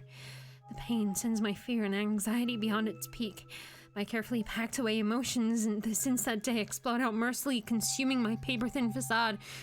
Don't come! Don't, please, don't hurt me. Please don't. Distantly, I realize that I'm slipping and slipping fast. I'm sliding straight down into the abyss and I can't stop it. I try thinking about what Ito said to help me, but instead of his soothing words, it was the merciless grin on his lips as he tore Finnan apart. I vaguely hear Roxanne trying to say something to me, but I don't understand what she's trying to say, and seeing her advancing towards me, I can only scream. Hey! Holy shit! Cassie's appearance only makes me jump onto the kitchen counter. Only I can't even make it there. My ankle twists at an angle it shouldn't, and I plummet straight towards the floor, face first. The world mercifully goes black. Damn, we're really embracing goblin mode, huh? New CG!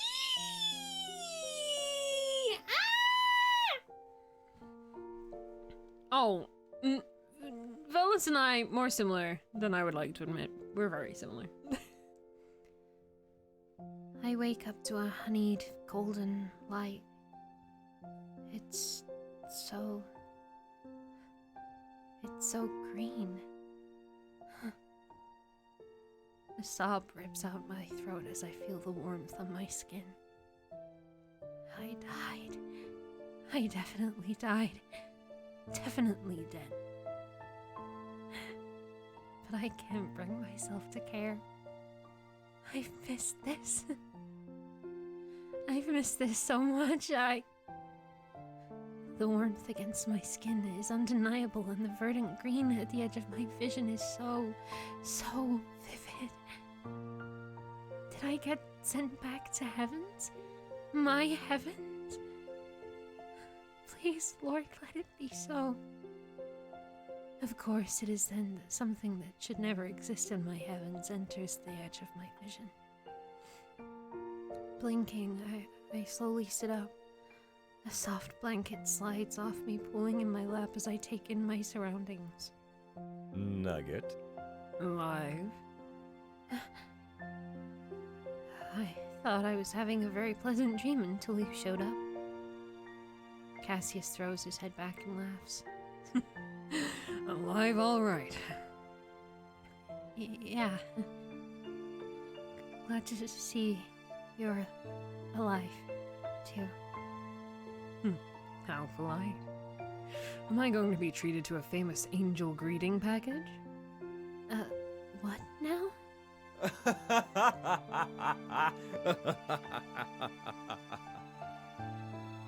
That's what we call when an angel descended from the heavens and was about to smite someone.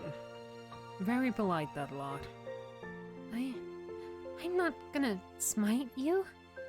I'm not a warrior. Ha! I know you're harmless, Nugget. Don't have to freak out so much over it. You're making fun of me, aren't you? A little. But the smite thing is real. Uh-huh. We sink into a somewhat comfortable silence. I cast a look around me, resisting the urge to check the clipboard. All these strange plants, the earthy, dewy smell in the air, the soothing coolness under the shades, and the light. This is such a gentle, verdant place. I don't think we're still in the Yonder. After all, the Yonder doesn't have sunlight, right? The thought is probably so obvious on my face that Cassius chuckles. Rest assured, Nugget, we are still in the Yonder. Honestly, I wanted to say I'm surprised or disappointed, but I was expecting that. Which room is this, then? Udon's haunt? Udon. Yeah, don't tell the kid, but he does a pretty good job with the place. What a... Cassius, wait.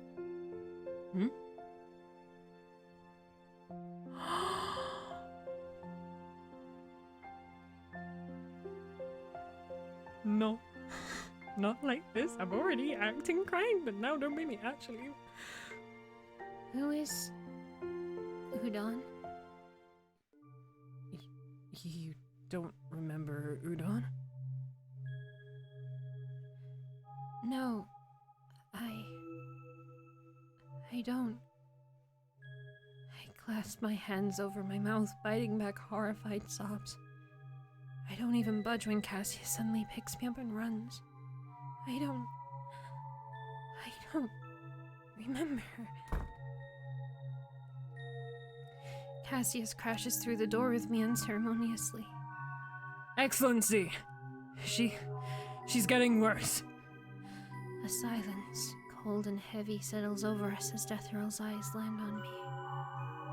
Meanwhile, all I can do is desperately stamp down the urge to scream. She is. I don't understand. I performed all the bindings necessary while she was sleeping. It should have worked. There were no complications. Oxon can attest to that. What are they talking about? That may be so. Have you checked her grace since? No. I didn't want to disturb her healing rest due to our obvious clash of nature. I and Oxon agreed that it would be best for Udon to handle that, as I reported to you. And Udon has never dealt with an angel before. He might be superb for his age regarding healing arts, but all he knows is to mend wounds. He would not know what to do with her grace. Cassius sways a little on his feet. The slight jostle is enough to shatter through my shock. I reach out to my grace. I find emptiness where light should be. A complete silence. A complete cold. A breath punches out of me. So it's gone. It's gone. Oh my god, what the fuck? Udon, the Naga I forgot, told me that according to the last time he looked at my equipment, this should be my 48th day in the Yonder. I thanked him. It's not like I can check anyway. Cassius told me that he could restore the items for me. I shrugged. It's not like I can use them anymore. I still have my wings. I still have my halo. The former never worked. The latter won't shatter, I don't think, for I never technically fell. But they will never glow again. Eventually it will just fall off. People come to visit me often. Mostly Udon and Cassius. Udon because he lives here. Cassius, I guess he thinks he's responsible somehow. He wouldn't let Ito see me. Aksan came by once. She brought me some nice food. She looked like she wanted to say something, but decided against it. I didn't push. In fact, I don't feel like much recently. I don't resist when Udon performs checkups on me. I don't say anything when Cassius makes sure I eat. When someone helps me lie down, I close my eyes and sleep. I rise when the artificial light of the greenhouse comes on, imitating a circadian rhythm. I don't dream. Not much. It's a small mercy, I guess, but even if I do dream, I don't think I can react much to it. You don't have to keep doing this, you know? Doing what? Keeping me alive. What are you talking about? I'm just trying to help you recover. Cassius, there is nothing left to recover. All my injuries are healed, and my grace is gone. Cassius's mouth flattens into a displeased line. What about the ones in your heart? That's very poetic of you. That's not an answer. I sigh, leaning back against the tree trunk behind me. I should be the one to ask you that. You were the one who watched someone he loved be brutally executed. Because that is what it was. Not a murder. Ito didn't have to say it. The message was very clear. An execution. I'm very good at being in denial. I give him a quiet look. His smile falters a little and then he sighs. I wouldn't say that I was in love with them. I've only ever been in love twice in my whole life. Nugget. Neither of them is Finnan. One is Deathra. Oh? You saw one of my memories? I shrug, looking up at the fake sunset. She is beautiful, a being of incomprehensible powers. Even if I have never witnessed her real power with my own eyes, I can understand why you would find her irresistible. Because I'm a demon? I don't roll my eyes, but it's a near thing. The topic of Deathra brings something else, though. Her brother, who is clearly below her stations, easily disposed of a minor god. Yes, Finnan was being distracted by you. But those threats, they disintegrated Finnan's soul. The silence that follows is so heavy I find myself having trouble breathing. Do you understand it now? Why I warned you that he is dangerous? I do. But regardless of how he executed them, he still saved us, and he was always nice to me before. How many of my memories have you seen? And which ones? I blink, not expecting this question. Just one. When you first came to the Yonder. During the few days after, what happened in the lab when I went to input my memories, I did consider looking through Cassius's memories, but it felt disrespectful, so I didn't. Ah, the initial reaction. That was quite the first impression, you know. The most beautiful and powerful being I ever saw. And still the most powerful after all these years. I fight the urge to roll my eyes again. Look, if I want to throw out my dinner, I would go and watch the memory again. Cranky. Fine, I'll get to the point. I will be honest, I was obsessed over her. I still am. But it was Ito who broke my heart. Did you try to get it on with both siblings? Cassius doubles over laughing. If he wasn't already sitting, he would have fallen to the ground. Why do you look so disgusted? They aren't related, you know. And if they were down to it, I'd tap both. I throw a pebble at him. You said you'd get to the point. Get to it. No fun. Fine. If you really must know, then Ito strung me along. He... Not in that sense. Over. But he knew... He knew I was head over heels for death row and pushed me towards her more and more. Only to shatter my heart into a million pieces. No, Ito! I stare at Cassius's expression, not sure what to make of it or how to feel about what he just said. I didn't know a demon was capable of making such a heartbroken expression.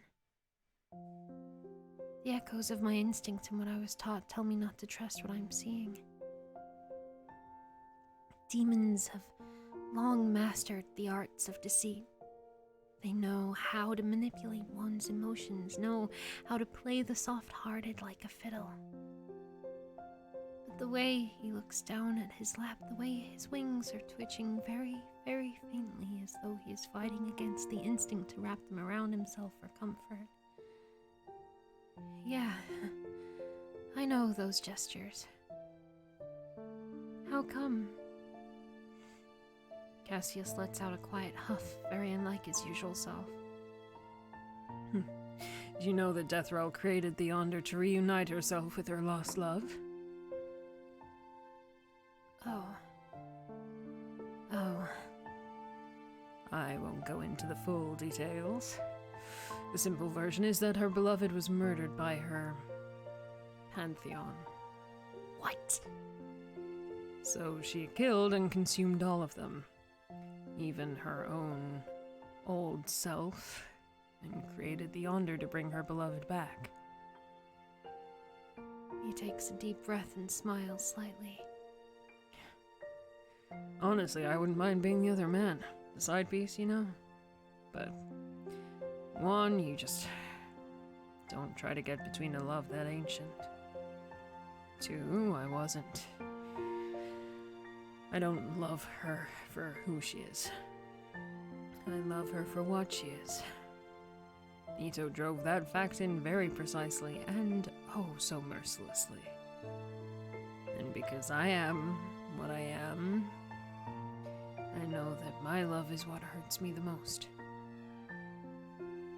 I love her and crave her love as though she is my god. As though she is his god. My heart thuds painfully in my chest. I sit up staring at Cassius in both disbelief and revelation. He smiles at me, but there is so much pain in his eyes. The smile looks as painful and fragile as a broken piece of glass. Cassius reaches out and tucks a strand of hair behind my ear. Pieced it together, huh? I am a fallen angel. That is absurd. But it also makes so much sense. A former Prince of Powers, even. So, if you are a nugget, then I'm a whole roasted goose. I blink at him. He winks back. I throw a whole rock at him this time. You're an idiot!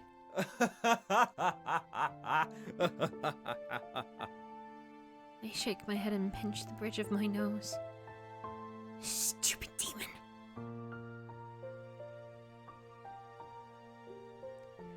During our conversation, it has grown dark in the greenhouse. It's getting late. Get some sleep, and I might tell you some more riveting stories about myself. Uh-huh. Cassius huffs and stands, brushing himself down before leaving. Though, before he completely disappears down the wooden path of the greenhouse, I call out. Thanks, Cassius. See you tomorrow, Nugget. I'm not gonna say anything because I'm just gonna start crying, okay? But goddamn, Death Row, goddamn. I dream. I dream of fragments of the past. I dream of blood, of threads that can sever a minor god's essence. I dream of gentle songs in the darkness, lonely songs, forgotten songs. Then I dream of light, of what was. Do you really want to go into that? They don't treat you right. You know that. Well, that's being a bit harsh. I make a lot of mistakes, even though I shouldn't. Still, that's no way to treat someone who looks up to you. Aren't those who are stronger supposed to give the weak guidance? With how many punishments they've been doling out to you, they are just short of abusing you now. And aren't most of those just more tasks? They're using you while skirting the line of abusing you. How is that all right? Please don't say that. You'll get into trouble too. Frowning, Lily opens her mouth, but the last of her words melt into darkness. Huh. Lilith had a point.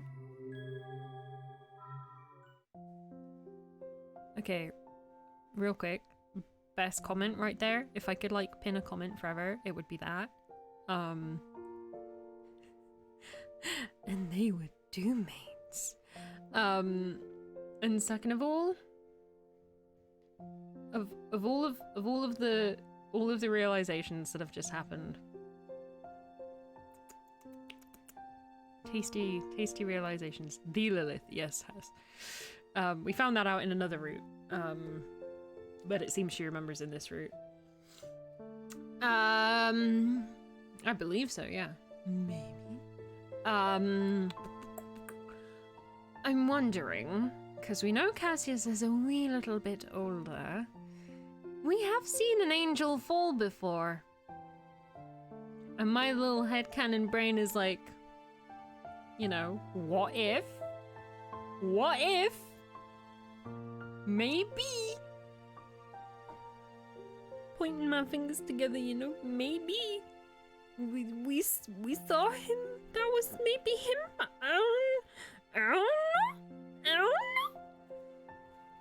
Uno michio, right? Right? Could be. Just saying. Might not be, but timelines.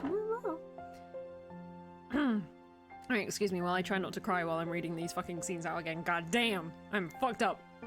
Okay. Whew. It's good. It's for good reasons. Blinking up at the morning light, I slowly sit up. I still haven't decided if I want to keep track of the days or not.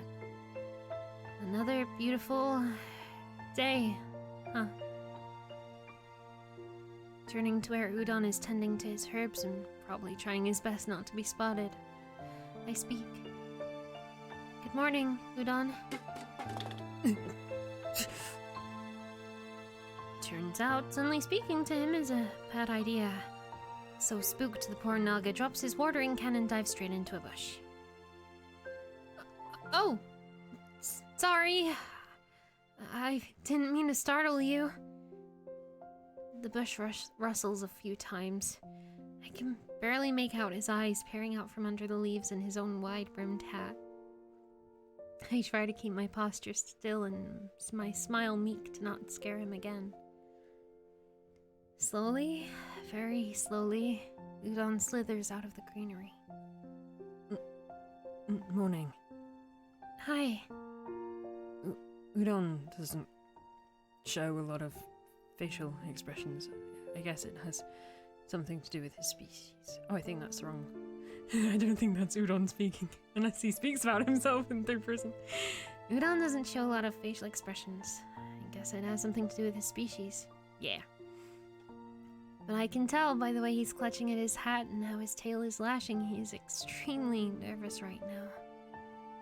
I can't blame him. Udon is very timid to begin with, and I haven't really spoken to him, only some very limited words when he was performing checkups on me. Me suddenly saying good morning must have really shaken Udon. Sorry, I have never greeted you properly. It was always some kind of shock. So, I'm sorry. And thank you for being kind to me still. It's alright. I might have taken advantage of his kindness a little too much. If you don't mind, we can get to know each other a little better. Udon looks stunned. Or at least I think he is. Sure. I don't mind. Thank you, Udon. I didn't think I was going to walk into this room again. I didn't think I was going to see Deathrel again. I thought I was going to die and never see her again. Ah, here you are. Here I am. Hello, Deathrel. Hello, little angel. The fear and anxiety I used to associate with Deathrel is not exactly gone. Faded, maybe, but never gone. Taking a deep breath, I compose myself and ask the question that got me coming here in the first place, before Cassius can visit. I want to ask, what kind of binding did Cassius put on me? Would it not be quicker to ask him? I don't know him well enough, but I know he would either avoid the question or lie. You do not trust him. I pause, thinning my lips as I consider the answer. I mean, I'm a save. Technically, we've only really done one decision since the last save, but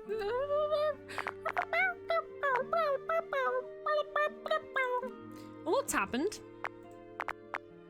A lot's happened. It's complicated. We don't not trust him. We're not going to get anywhere lying in front of Deathrel again. It's complicated. I believe it's a mixture of both. I trust that he cares, but I know it's out of guilt more than anything. Knowing what he once was, I think he is trying to balance out what he's lost with me. And I don't want that. I see. Oh, that was good. I didn't even have to move my mouth to say that. My chances of getting killed by Deathrel are low, but never zero. Oh my god, yes. We're always here to accept the Yonder world memes. We've already made... The memes have already happened. I'm here for this. This game is so good! Such a different route, and we're still... This is only a smidge, and there's gonna be more coming up. I'm so excited! Deathrel 8 Pantheon? Okay, I'm still processing that. I see. But you do not know what to do with him either. I don't. That's why I need to know what he did. Because for his sake, we can't go on like this. Very well. As a fallen angel, he knows how to prevent one's grace from depleting. He did so by binding one's soul to their grace. But once the binding is complete, it would be difficult to tell either apart. Then he was late.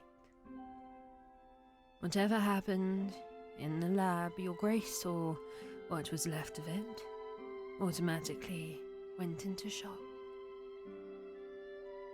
And because you could not regenerate when you injured yourself, it went into shock once more. What was left when Cassius tried to save it was but a grain of sand. If it had been done gradually over time and under a contract, it would have been a lot safer. But given the situation, it slipped Cassius's bindings. Once I catch up to what she's telling me, I feel my heart drop. So he made a mistake. Indeed. He tried very hard, but the last of it was gone before he could save it. I wrapped my arms around my body, once again keenly aware of that empty chasm within me. Aksan. She knows, doesn't she? Deathrel dips her head in confirmation. Cassius. Does he know? To an extent. But you might know how he is. Very good at being in denial. So even more guilt, then. I don't even know how to feel about this. I'm just so tired. I suppose I'm bitter, too. Why does everything never turn out the way I want it to? Is it because I lack power? The thought makes me flinch, but then I realize that it doesn't matter anymore. It hasn't mattered in a long time. There is no punishment they can give me now except death. There are no extra tasks to be assigned anymore. No more rules or copying or going down to the nursery to take care of the newest unruly batch of newly formed angels. No more running around late into the night for deliveries nor kneeling to reflect on my mistakes. No more praying for forgiveness and guidance. Hell, they can't even kick me out of the heavens anymore. I'm already out and I can't even fall. If I leave the Yonder, how long would I have to live? Your body will not rapidly catch up to your age, if that is what you are asking. However, you will not last long either, alone in the world. I didn't recall asking for my survivability, but I can't say I'm surprised by the information. And I'll last even shorter in the Yonder? That would be correct. That makes me feel so exhausted and empty. I just want to lie down right here and let it be. But of course, at that very moment, the door opens and Cassius strides in. Nugget? What are you doing here? Feeling better? I blink slowly and look at him, a smile on his lips and already hovering. Just having a small chat with Deathrow. It's been a while. Well, it's nice to see you out and about anyway. I thought it would take a while longer. Udon's healing abilities are very impressive. I don't even have muscle atrophy, even though I've been lying around for so long. I should head back, though. I think this is enough for today. Of course. Let me help you. A refusal is halfway up my throat, but I swallow it back and shrug. Bowing to Deathroll, I head towards the door with Cassius in tow, feeling her eyes at the back of my neck.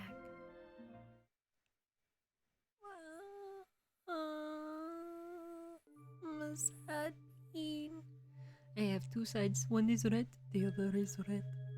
Wait, you can't just introduce the concept of a nursery for newly formed angels and then move on without elaborating. Nay has all the secrets. I dream again today. The images are more crisp, more vivid, but I suppose they have to be, since they are events of the past. I guess I can only be glad that at least these don't become fuzzy like some of the memories I acquired from the Yonder. Still, Many of my oldest memories have begun to fade and fray at the edges. This one remains pristine, though. I've always seen you around here. What's your name? I fumble with the stack of books I'm carrying, trying to dip my head in greeting without dropping any of them. Hi, Madame Lily. I'm Velis. Oh, you don't need to call me Madame. Just Lily is fine. But you're about my superior's rank. Judging by how brilliant her halo is and how large her wings are, Lily has to be around my current supervisor's rank at least. Titles and ranks don't make up one's superiority, Velis. Besides, according to the teachings, we should lead by example and not the position given to us, right? That's true. There. Hence, I insist you call me Lily, Velis. Okay, Lily? Lilith. I wonder.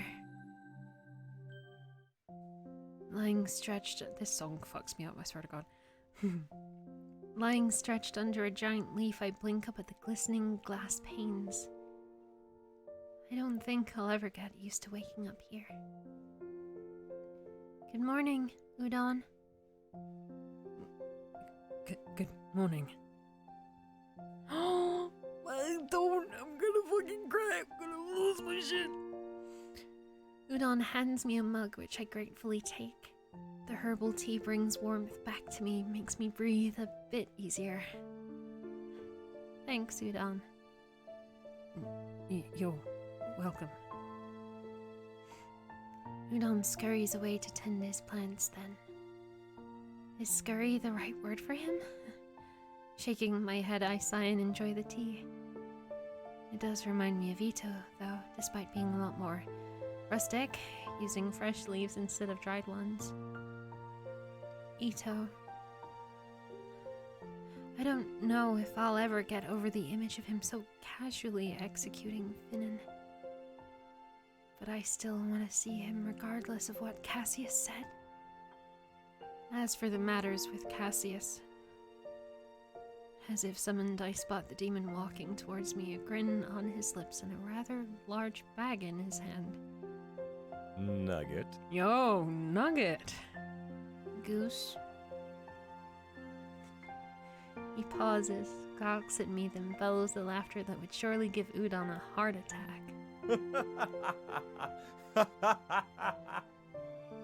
That was pretty good. I give him a mock bow, which prompts Cassius to laugh even harder. Wiping an imaginary tear from his eye, Cassius grins down at me. Look at you stealing the wind out my sail.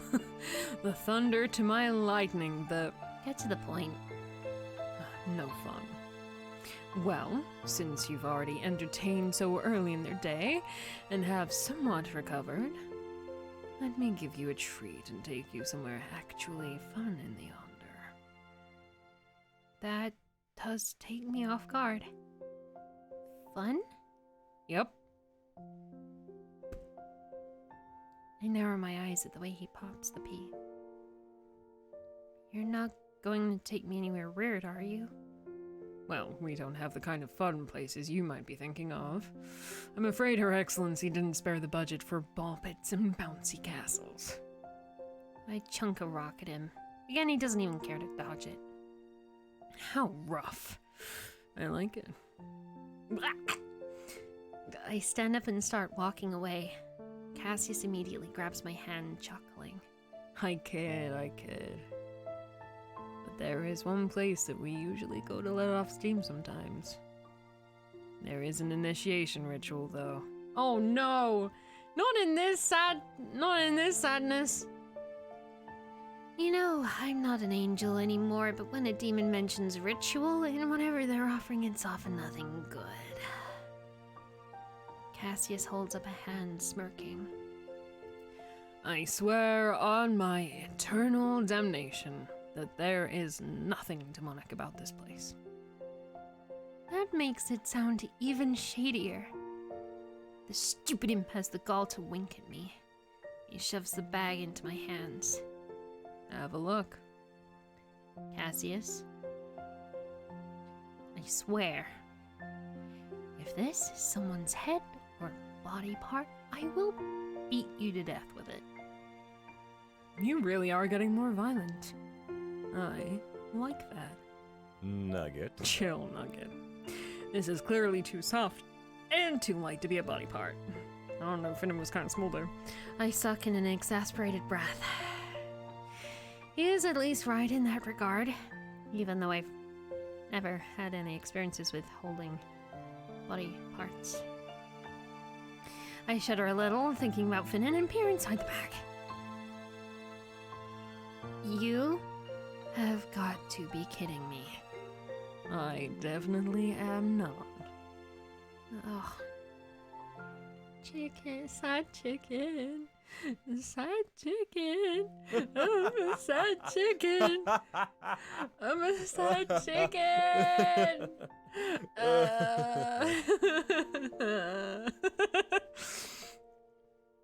A chicken suit? Really? You've been dying to whip this out, haven't you? I don't. Oh no, what are you? What are you talking about? This is ridiculous. Cassius, you're an ass. Goose. Okay, that was a little funny. I don't see you wearing a goose suit. I'm not the one being initiated. Ugh. It's cute. Stop pouting. Come on. Ah, can. I'll take you to the special room. Got Her Excellency's permission and everything already. Ugh. Fine. Laughing, Cassius drags me out of the greenhouse. The room he pulls me into is nothing like the ones I've seen before. Well, every other room in the Yonder has been unique in its own right, but this one is strikingly different. The pub is rustic and simple, a complete contrast to the other rooms I've been through. Dim, warm lights cast a slight glow to the space outlining the wooden furniture. Shelves full of liquor, snacks, and strange trophies stand behind the bar, while several trophies hang up on the walls. There's even something that looks like a bounty board in the corner. This is pretty cool. But I'd rather chew off my own foot than tell Cassius that. I sit down at one of the tables while Cassius vaults himself over the bar. He pulls out 2 glasses, slamming them onto the counter. What's your poison, Nugget? Poison? You mean alcohol? Nope. I've never had any. Ha! What a little prude you are. I'll make you something good. Just you wait. No thanks. Oh, come on. I'm serious, Cassius. I don't know what that would do to this body. So don't. Alright, Nugget. Just water for you then. What? No coconut? No coconut this time? Where's my coconut, Cassius? Context. Another banger to send to Karen without any context. No coconut? It's just that guy like, what, no head? But it's just me in a chicken suit with, what, no coconut? Throws a coconut at the ground.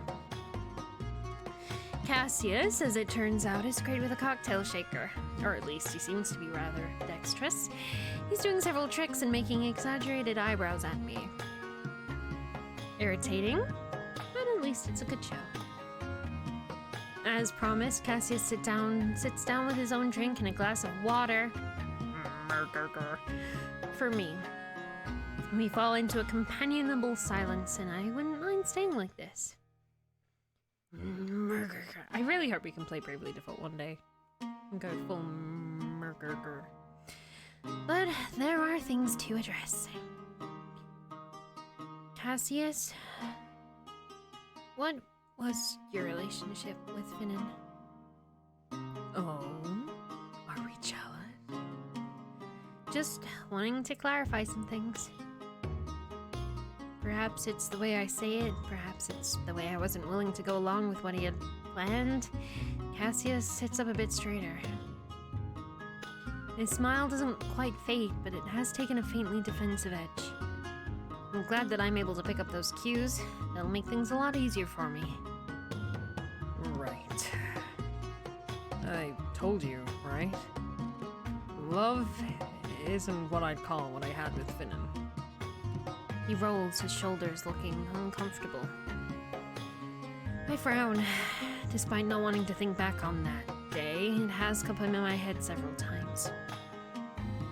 If Finnan flipped out on Cassius over such a small thing, and he was about to let them do whatever they wanted to him, I can't imagine how many times something like that has happened before. But I think Ito only interfered that day because Finnan really intended to kill Cassius then. Wait, he was gonna kill Cassius? I thought he was gonna kill me. Shit. Seeing that Cassius isn't elaborating, I sigh.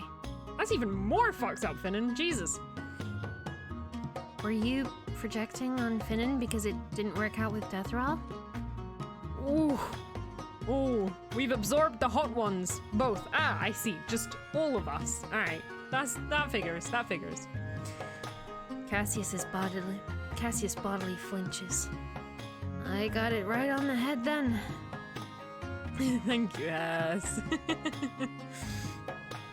What is this fucking polite, abstemious, delicates obeyed? Obeyed, eh? That URL knows exactly what it's doing. That kind of obsession? Cassius was trying to use Deathral to replace a figure, his god in his life. Oh, right? What a fucking idiot. Who would do that? Ew! He probably still is, but he foolishly wanted more from that. Oh, that's even stupid. Whoever does that, oh my god. So stupid. Who would ever possibly love Deathral that much? And Finnan became something like a supplement. This is so fucked up. I think back to the earlier days in the Yonder. Most of them have somewhat faded from my head, but I still remember the day I stumbled into Deathral assigning Cassius to go kill someone. Are you taking the missions assigned to you by Deathral as tasks? Asking that. You already know the answer, don't you? He avoided answering it. Of course he did. Well, yeah, because you know the fucking answer. Cassius, I'm not here to torture you, and I hate that I have to ask these questions. But my time is incredibly limited. I can't go along with something that will bring me pain and discomfort in what little time I have left. I understand. You understand that, but you're going along with it anyway. I can't be what Finnan was to you. I won't let you delude me into thinking that you actually care for me, either. Nugget. Thank you for trying to save me and taking care of me all those times. But Cassius, whatever issues you have that lead you to treating me like this, you can't pile it on me. I'm not gonna last long enough for you to process everything, and I certainly don't want to be used like that. I take a deep breath and look down at my lap. Everything I have done up until now has either been a mistake or a failure. The things I tried to make right never got righted. Lilith was right. The supposed guidance I got was shit. But the people who acted nice around me, those who seemed like they would care for me, never stuck around for the right reasons either. I don't want to add Cassius to that list. I don't want to be the last person who sticks around to be like that. I've had enough. Alice, I'm sorry. but don't you dare run away from this either. Whether you helped me or not, whether or not your intentions were genuine, my current state is largely due to a backlash of your toxic relationship, no matter if it's your fault or Finn's. So you want me to take responsibility? I do. But it has to be for the right reasons. Otherwise, I will go to Deathrail and ask her to end me right now. Cassius's shoulders stiffen. His wings flex. Briefly, I wonder if he would just end me himself. And if I say I don't care about that? Then I guess neither of us would lose anything. Except that you won't have a place to funnel your guilt. You want me to atone?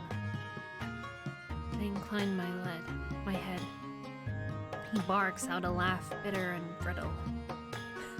Who is playing God now? Think what you want. As for me, a lowly human, I think this is a very reasonable demand. I stand, walking out of the door. Cassius doesn't stop me. Damn, girl, establish them boundaries! Holy shit! I don't know if... Oh no. Yeah, that's pretty stagnant. This is a very interesting route, though. I'm here for this. Oh, I stretched out! Oh my gosh! Part of me... No, I don't feel personally attacked by this game, but I do feel personally attacked by this game. It's surprising how many things that are coming up, and it's very, very cool the way a lot of this is addressed. And I don't use the very cool in a very like light-hearted fashion. It's genuinely really good.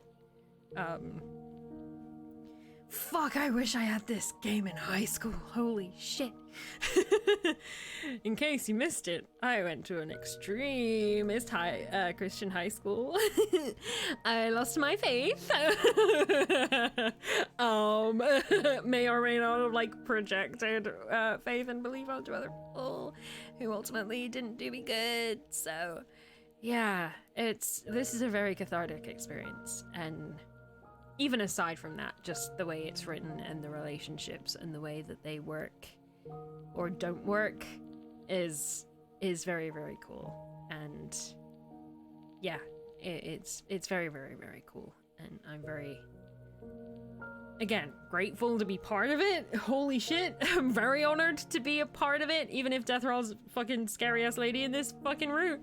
I'm here for it. But yeah, to even be a part of such a wonderful game that delves into so much and in such a genuine kind of non-exploitative way, but also brings a light and a levity and hope to a lot of stuff, and just the entertainment value. Like, it genuinely has it all. Some games go a bit too hard in one direction or the other, you know.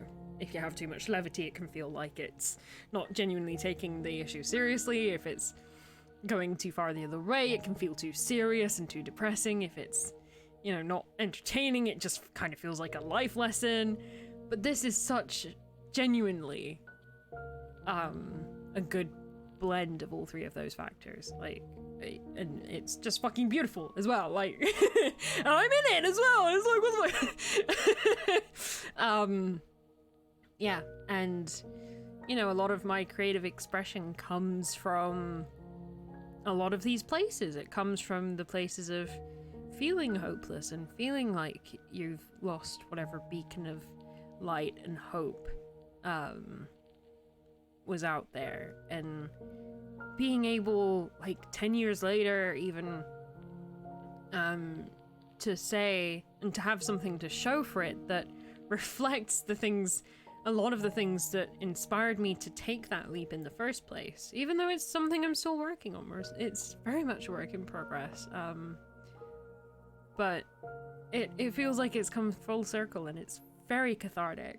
It's very, very cathartic, and genuinely thank you for even making it. Again, me being a part of it is a ridiculous, heaven-sent, ironically, like, plus side to all of this, and it's genuinely a fucking honor to be a part of it in any shape or form. But yeah, like, and we're not even finished. We haven't even, like, there's a whole character we haven't even, like, fucking talked to.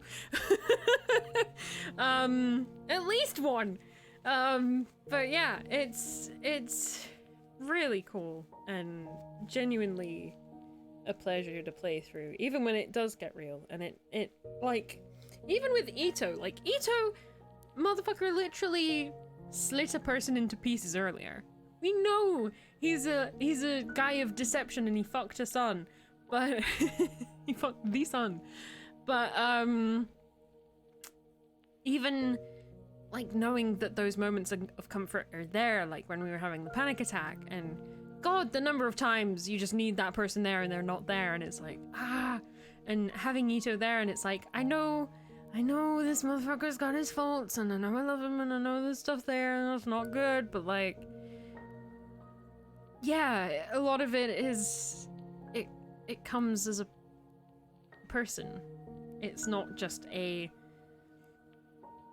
false comfort. And even if it is, you'd still genuinely know Ito wants you to be okay.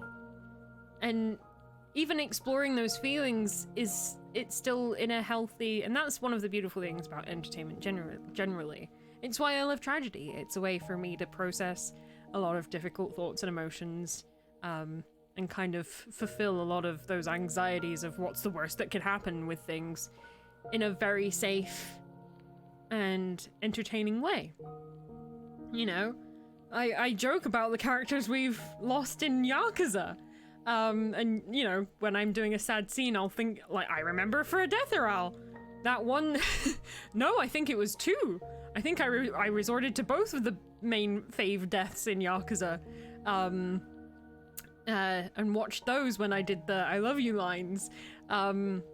Because, yeah, it's this heartbreaking thing, and increasingly I try not to take real experiences directly and 100% use that in a role that I do, because that can again be just as unhealthy.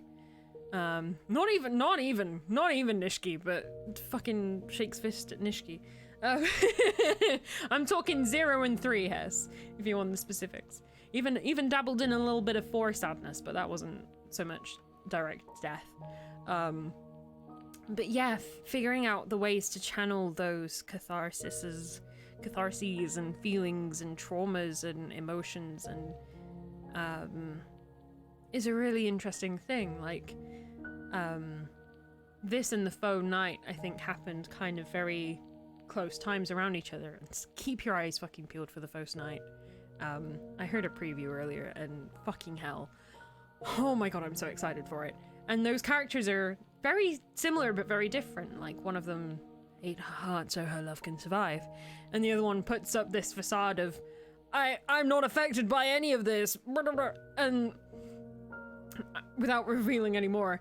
And the differences of playing those, but seeing the similarities in them and feeling where I really deeply connected to them on those different levels of hope and belief. And I think maybe that's something that carries with any role that I do, you know. Maybe there are things that you project and kind of interpret and twist to fit the character description, and sometimes it's just something you have to completely conjure and be like, what would that feel like? I don't know. But yeah, this... recording the lines for this, it was like, I know this is a really cool project. The art is beautiful, the characters seem very interesting, but seeing the way it's being used is like beyond my wildest dreams. I'm so happy. I put the extra effort into really research and watch the dev streams and see what your what your notes were for Death Roll before I auditioned. And yeah, I instantaneously felt connected to her, and that can be a rarity sometimes. Sometimes you're just there like, ah shit, who the fuck is this character? But Death Roll is like, hello, little angel. You can call. I have many names. Randy the Taker. All of that stuff. It's like, yeah, it takes you to a place. And yeah, even for Detheral and the loss and the feelings of sacrifice and not having, and Faith, one thing high school ironically taught me in a roundabout way is faith can come in many forms. Faith can be trust, faith can be belief, faith can be religion, it can be acknowledgement of yourself, it can be awareness, it can be mindfulness, and a combination of all of those things is what builds that stability, I think, for you, or at least for me. Thank you, Hess. Bless you.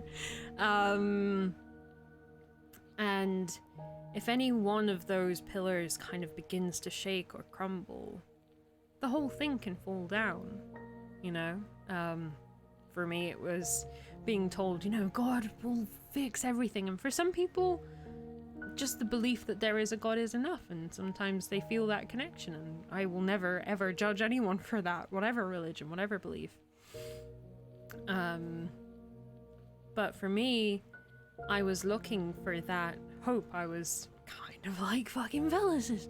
I was looking for that stability that our kind of shitty head teacher was telling us that God had, and by not following that you were kind of condemned, basically. And seeing the privileges people had for believing kind of reinforced ideas that not believing in this God, in this figure that I didn't feel that connection in, made me question it even more. And feeling the eyes on you when you not claim their God is false or their God isn't real or whatever, but saying, I can't connect with that, is a very alienating experience. And it does feel like the floor is removed from underneath your feet, especially when it's something that's all around you all the time, in that environment. And in your heart and your soul, you know. I went to Christian schools from pretty much infancy. We were never a super religious family. We'd go to church at Christmas, but we weren't massive, like, God fiends or anything. But I was always there just like, hey, there is probably someone out there watching over me. And to lose that, it didn't feel like a realization that there wasn't anyone there. It felt like a breach of trust. And I think, again, that is ultimately kind of what faith can be for some people. And even people who are of Christian faith. I know I've had friends that have had wobbles of faith with God and kind of refound their feet with it, and I can only respect them for that, but that isn't how my story went. And yeah, it was a really interesting journey on top of everything else that was happening at high school. And I was talking about it in therapy today. Thankfully I've been able to get back onto some counseling, and I was happy because today I was able to not cry except for one part, but it was because it was a happy thing, a bittersweet happy memory. But yeah, this is all bringing out a lot, and it's healthy. I think for a really long time I tried not to think about faith or religion or what it was for me at one point or another, because I still felt so betrayed by it. Not even by it, but just by the idea of it. And I think now, knowing the kind of falsified claims that our head teacher had of it, it was a cure-all for him, you know. And he would condemn people that didn't follow it to a T, or any way breached away from his personal beliefs that he projected onto Christianity. It was by no means a Christian error thing. He was a dick and also used Christianity as a weapon, and as a control over people. And yeah, like fellas, you very much do look for that replacement in your life, and if you can't find it, anxiety. Although I had anxiety beforehand, but you know, it's still a thing. But yeah, phenomenally written, and to have a game that is not only entertaining, not only with phenomenal characters, not only so engaging, not only so beautiful, not only so well written and concise, and with such incredible narrative and narrative design and writing, but also that allows you to explore that whole thing. Allows me to decompartmentalize and breathe and process these 5 very formative years of my life. Holy shit. that is what art is about. And one of the things, oh shit, I might cry. I'm not good. I might cry. One of the things I said to my therapist today was, because she was like, was there anything that kind of helped get you out of that? Or why did you get into creative stuff? And I remember I said to her, like, on the worst day I ever had, which was when my, at the time, no longer best friend, but at the time my best friend did a big breach of trust for me, and it was the result of me setting a boundary with her, a very fair boundary. She basically wanted to copy an exam that a mock exam that I had done for her actual exam, so that she could just get full marks like I did, and I went no, and she flipped out. She did ask, and I said no. If you're gonna ask a question, I was like, no, I put a lot of work into this. Sorry, I'm not gonna let you just copy my exam for your GCSEs. Not happening, sorry. And so she spent 2.5 weeks organizing this special party lunch event with our entire friendship group and not me. And I found out. I was like, well, fuck me then. And this was also during the whole crisis of faith thing. And she, of course, was perfect, studious, beautiful, perfect Christian child and head girl, and everything could do no wrong, except for manipulate me and get away with it. And more fool me. Hey, I'm the Velis cast. We simping, but friend simping. And I remember, and I apologize because I've told this story a fucking lot, but it's a big deal for me. And I went home, I think it was like the 10th of January or so, and I was fucking devastated, to say the least. And Tangled had just come out, and my mum said, come on, Tangled's out, you've been looking forward to this for ages, come on, let's go see it. And I was like, nope, a full Velis, like, I'm not coming out of this room, I swear to God. And I go, not, I don't know if I can do this anymore. And she physically dragged me to the car and was like, nope, we're gonna get ice cream. we're gonna go see Tangled, and it's gonna be fucking great.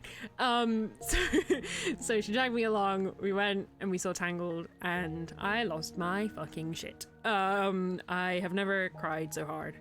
I think at a film, or just ever, generally, maybe. I don't know, cried pretty hard for some stuff, but yeah, it was a huge experience, and the lanterns went up and my walls came crashing down, and I at the time knew, I said to myself, if I can make someone feel the way these fucking 3D lanterns are making me feel right now, like there is hope, that there is escape, that there is something better than all of this, I want to be able to do that for people.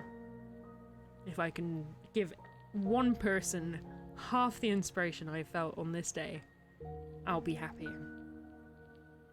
And now I'm playing this game, and I'm like, maybe. I hope someone does find, I'm sure someone will find fucking inspiration in this. Like, it feels like it's really come full circle, and it's very, again, it doesn't do it justice, but it's very cool. It's very cool. No, don't lantern me, Hez. No, don't lantern me. But yeah, yeah, TED Talk, TLDR. Fuck yeah, Nay. You've made a fucking amazing game here. Thank you. Thank all the team. Did amazing. Right, let me catch up with chat. Okay, we're good. Meanwhile, checking internet for coconut chicken nugget recipe. That sounds good. That sounds fucking good. Oh my god. Real talk, I'm glad you're enjoying it so much. Oh, for absolute fucking real. I wrote everything here wanting it to be real despite the clearly fancy elements. Every character has something very real to them. Yeah, very, very clearly so. Everyone is very damaged and just trying to go through whatever in their respective lives in their own ways. Things can work out, things often don't. Either way, at least they're making their own choices. And the agency is very, very, very reminiscent of that. Felt that PA are like, yeah, having that person can help is a relief in the middle of a storm in the night. Yeah, absolutely. Absolutely. And sometimes it has to be you. Sometimes you've got to be Ita holding your own damn hand. And it's not easy. It's not fucking easy, but it's sadly not a bad thing to try and learn. But if you can have someone that can do that for you, all the power, all the power. Those feelings are strong. And you perform the character very well. Oh, thank you so much, Nee. Thank you for having me. Very thank you for having me. Holy shit. But I'm okay, but I'm shook at how you can change your whole vibe with Death Roll. It's superb and amazing. I'm proud to see it. I can't read that last line because I will cry. Thank you, Hess. Thank you so much. I do appreciate it. Also, your head teacher, I need the address. We're gonna fight at Walmart parking lot. Ah, it's all right. He quit before the government could fire him, but they were going to. Very officially, we're absolutely going to fire his ass. I don't have a Bible, but I do have a very large Necronomicon, and I will show up to this fight for extra bonking. I did steal the Necronomicon in Kingdom Come Deliverance from a monastery, so I can bring a video game one to it. That's probably the biggest thing I did in that game. I was like, you can steal the Necronomicon from a monastery? I'm there. How do I do this? In all seriousness, F people with a capital F that use religion to oppress and enslave folks because of their interpretation and manipulative ways to control and weaponize against the masses. And don't get me to the demonizing part, because I can bonk people with theology and call that BS for days. Heck yeah, Lord Cthulhu, let's go! Oh, fuck her. Yeah. No, that's the bitch where she ran into the cable, holding, like, the telegraph post to the floor. So, yeah, that's why I remember that in slow motion specifically. She was not a good person. Maybe she's changed. Maybe. I hope for her boyfriend's sake she has. Now eat that bitch. It's my regret. Not physically eating her. Tangled is top tier. Tangled is top tier. I speak the truth, mate. I appreciate that. Oh, I'm always here for the internet hugs. Thank you. I reciprocate. Very reciprocate. Make it group hug. Yay! I'm here for that. It's a shame when people think friendship is what you can get out of people. Learning life and trust is hard, but you seem to have come out of it with your head in a sensible place. And yeah, I think, thank you. It was a very difficult experience, and I took a lot of coping strategies and methods from it. Some of which are okay, needed a bit of tweaking. Some of which wholly entirely unhealthy. Some of which I'm still working through, but I wouldn't want anyone to go through any kind of similar experience. But I also know it is, whether I like it or not, it is a part of who I am. It is a part of who I've become, and for that I wouldn't and can't change it anyway. It's not even the thing of like I would change a thing. Like I can't fucking say. But a lot of stuff happens in life, and it's, you know, it's difficult. And having a crisis of faith, whether religion based or just personal or whatever, can be really hard. And yeah, it's never something to be ashamed of if you can't get through it. It's never something to be ashamed of if you can't get through it. And we here, even if it's just for a little bit of memes and goose and chicken, you know, if it's a bit of yakuza to cheer you up, hopefully it's some place that you can find that. I got on the bus one day reading the Necronomicon. Looking at this thick black leather-bound book gave me the sweetest smile and asked, "Are you reading the Bible?" Amazing. Amazing. At that point, Deathral appeared. I showed him the cover, his entire face drained of colors, and he changed seat immediately. Beautiful. Beautiful. Guess I have to take a trip to Europe. That's incredible. Oh my god. Oh, gotta love the bus journeys. Gotta love the bus journeys. Shit. Oh man. That was a fun thing, going to an arts university in the south. Right on the coast of the UK. Load a whole bubble of liberals and art students, and then just a whole aging population with their second and third houses, thinking we were literally born of the devil. It was great. All right, let us continue being mortal. Let us continue being vulnerable. But thank you guys for listening, and yeah, for all the nice comments. I appreciate it very much, and to be in a place where I can talk about those things and not feel shamed or judged or manipulated or anything is very, very appreciated. And yeah, I'm glad y'all get the vibe we're going for here. We're not here to like ruin anybody's lives, you know, except maybe with the death row voice, but you know, it's gonna happen. Missed the opportunity to recite an Eldritch chant. Oh my god. Just like start singing fucking Numa Numaye. They wouldn't know the difference. Numa Numaye. Numa Numa Numaye.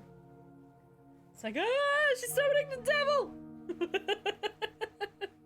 Start singing a Nier song!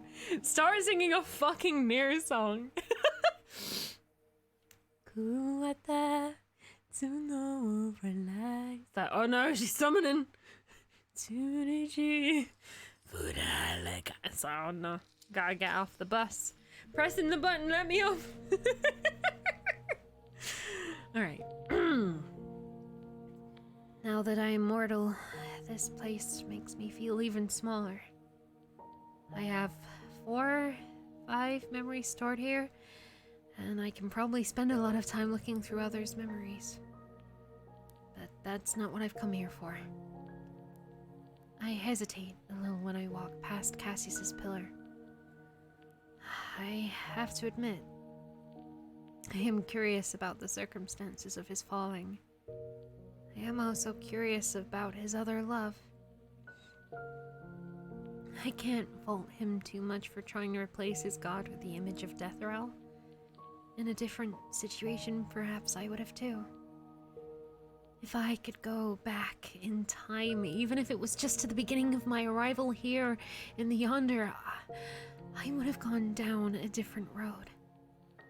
If I could mark down a day that things started to go off the path for me, it would be the day I went to this hall and encountered Cassius. I wish I was able to avoid him. But I can't deny that against my instinct and what I was taught, I have always been morbidly fascinated by him. Long before knowing Cassius was a fallen angel. Long before he helped me. Why do I keep involving myself with these particular ones. I look at the pillar bearing my name and sigh. I don't know why I'm doing this. Probably because I dreamed about her last night and couldn't make out the shape of her smile or the words she told me anymore. Closing my eyes, I insert the key and turn, focusing on fiery hair, emerald green eyes, and a smile so pretty it blinded me from what was to come. Fellas, over here! Lily! I quickly make my way over, careful not to run, and giggle when Lily drapes her wings over me in a hug. Her wings are always so soft and warm, smelling of sunshine and something very, very sweet that I can't quite place my finger on. I saw you in the library earlier, but I was on duty, so couldn't come over to say hi. That's fine. I was pretty engrossed in the book anyway, so I didn't even notice you were there. We begin walking down towards our favorite hangout spot, overlooking just the edge of the heavens. Lily never flies when she was with me, mindful about how I'm unable to fly yet. Oh, I kind of figured. It's like, is it blood? Blood's got a kind of sweet smell. Listen, about your graduation. I try not to flinch, but I think she's noticed anyway, that I'm about to sneeze because of the smell.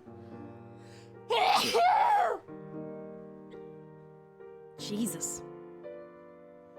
God wasn't in me before, he certainly isn't anymore. Fuck. Woo. Woo. ¿Dónde está la biblioteca? Tengo una hermana. Thank you for the blessings. I try not to flinch, but I think she's noticed it anyway. I told you, don't worry about it. You have your duties. Besides, nobody really goes to watch these ceremonies other than caretakers and superiors anyway. Thank you. Still, it's something important to you and I can't be there. Just her remorse alone makes me warm from the inside. Knowing that she cares enough to say those words is enough. I tell her as much, but somehow Lily's expression turns sadder. Fellas, you are allowed to be a little more selfish, you know? What do you mean? It's not wrong of you to want a little love for yourself. Yeah. No. I can't deal with this. Take me back to the Hall of Memory.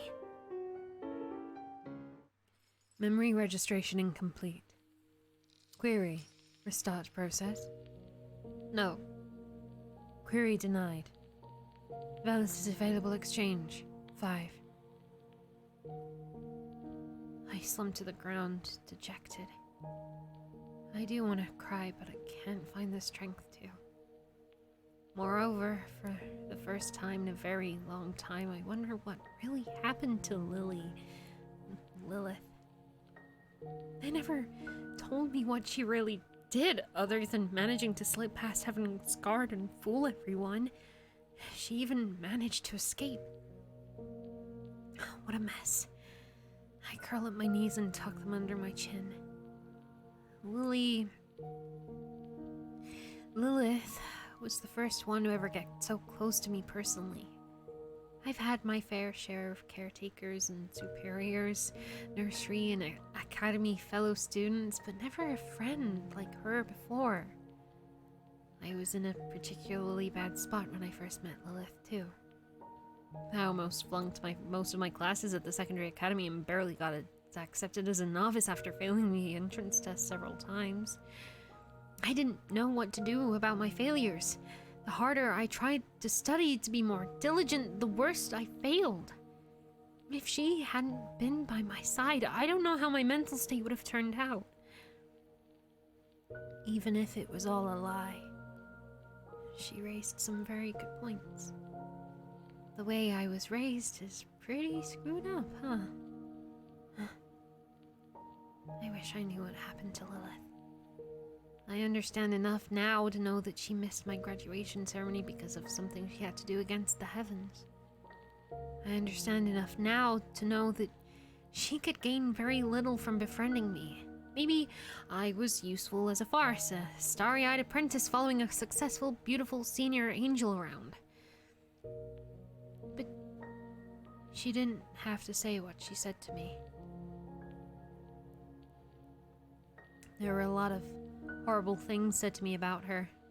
After she slipped away from heavens, I was thoroughly questioned and re-educated about falling prey to demonic entities. I ate it all up, hook, line, and sinker, and applied all of it to Cassius. I wonder, if I hadn't been so blind, would I have been able to avoid all of this? Velas? God damn it. Schooling my features before turning to face Cassius, I let out a sigh. Cassius? I just want to ask something. I swear if it's anything stupid. What is it? Do you want to leave the Yonder? That question honestly knocks the air out of my lungs. A shudder runs through my body. The answer is very obvious, but even if I do, I can't anyway. And even if I can, I will only struggle futilely until my mortal life ends. I know. But if something can be arranged to help you have a longer life and an easier time to cope, then would you leave the Yonder? Good night, Ludo. Thank you for coming along. Have wonderful sleeps, and we'll hopefully see you soon. Thank you for the memes and the good times, and we'll hopefully catch you soon. I can't figure out what to do with this fan. I'm hot and cold. I'm getting shivers. I'm getting flustered.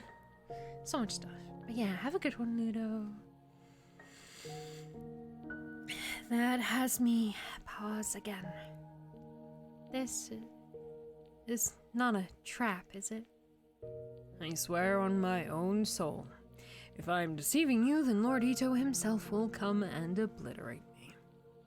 Well, if anything, that lets me know he is very serious. Pinching the bridge of my nose, I nod. Cassius sucks. Whoa, Jesus. He doesn't suck. Cassius sucks in a breath. Aksan knows someone who might be able to help.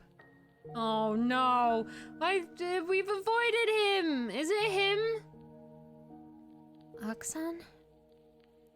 Yeah, pulled a favor for you. But you must understand. There's no turning back. You know that, don't you? No, Can, don't do this to me, Can. No. You won't be able to come back to the Yonder. You won't ever be able to regain what you had with this, either. No redemption story. No salvation. Is this really what you want? No. At the end of the day, I don't think that matters. I absolutely don't want to stay in the Yonder, but I know I can't survive long in a new world alone either. And I definitely can't go back to my home. So if I can go to a place where someone can at least teach me the ropes to survive, I'll take it. Fair point. He sighs, running a hand through his hair. Well, I already went ahead and made a deal, so if you suddenly said no, I would have been made a fool.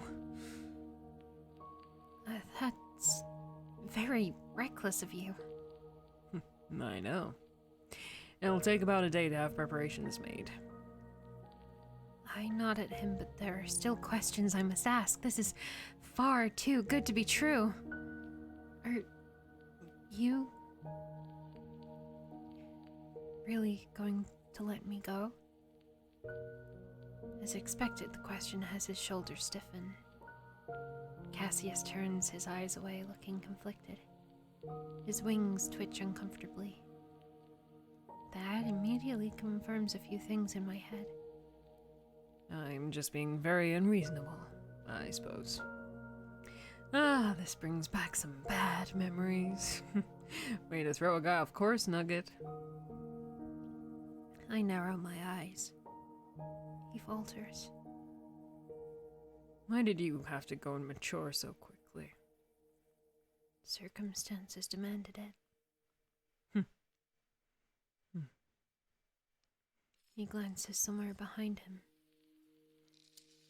It would have been easier to just have a watch, you know? I prefer to hear it directly from you. His eyes narrow for a moment. I thought he was going to walk away, but Cassius doesn't. His shoulders slump. I was struck from my heavens because I could not let my first love go. She was beautiful and gentle like a summer breeze. The steady mountain to my raging river, the serene sky to my shifting sea. And she was a demon sent to tempt me. The fool that I was, I fell for it.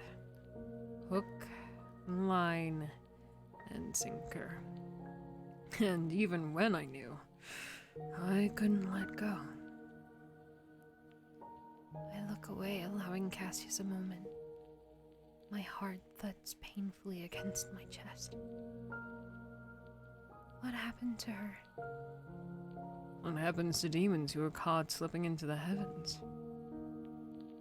Right. I close my eyes, needing to settle my own emotions. Knowing that Cassius was a fallen angel is one thing, but this is too close for comfort. And you are letting me go because you don't want the same thing to happen? Since we're being honest here, I don't really give a damn. I want to keep you to myself and continue my patterns. Whatever I was, that is no longer what I am. He smirks. With everything that has happened, it truly makes me believe that we would have been very, very good for each other in the long run. But that isn't what you want. I don't want to turn you into me for whatever remaining time you have left. I owe you at least that much, and a demon never wants to owe anyone anything. Stunned by his words, I let out a surprised huff. Thanks, Cassius. No, not like this. I'm gonna die. I'm not ready for this. I'm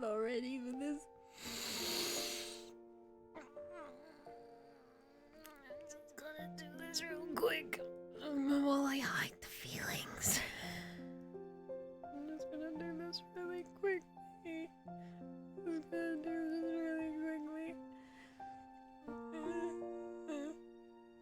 I spend the last morning of my stay in the Yonder, helping Udon with his plans.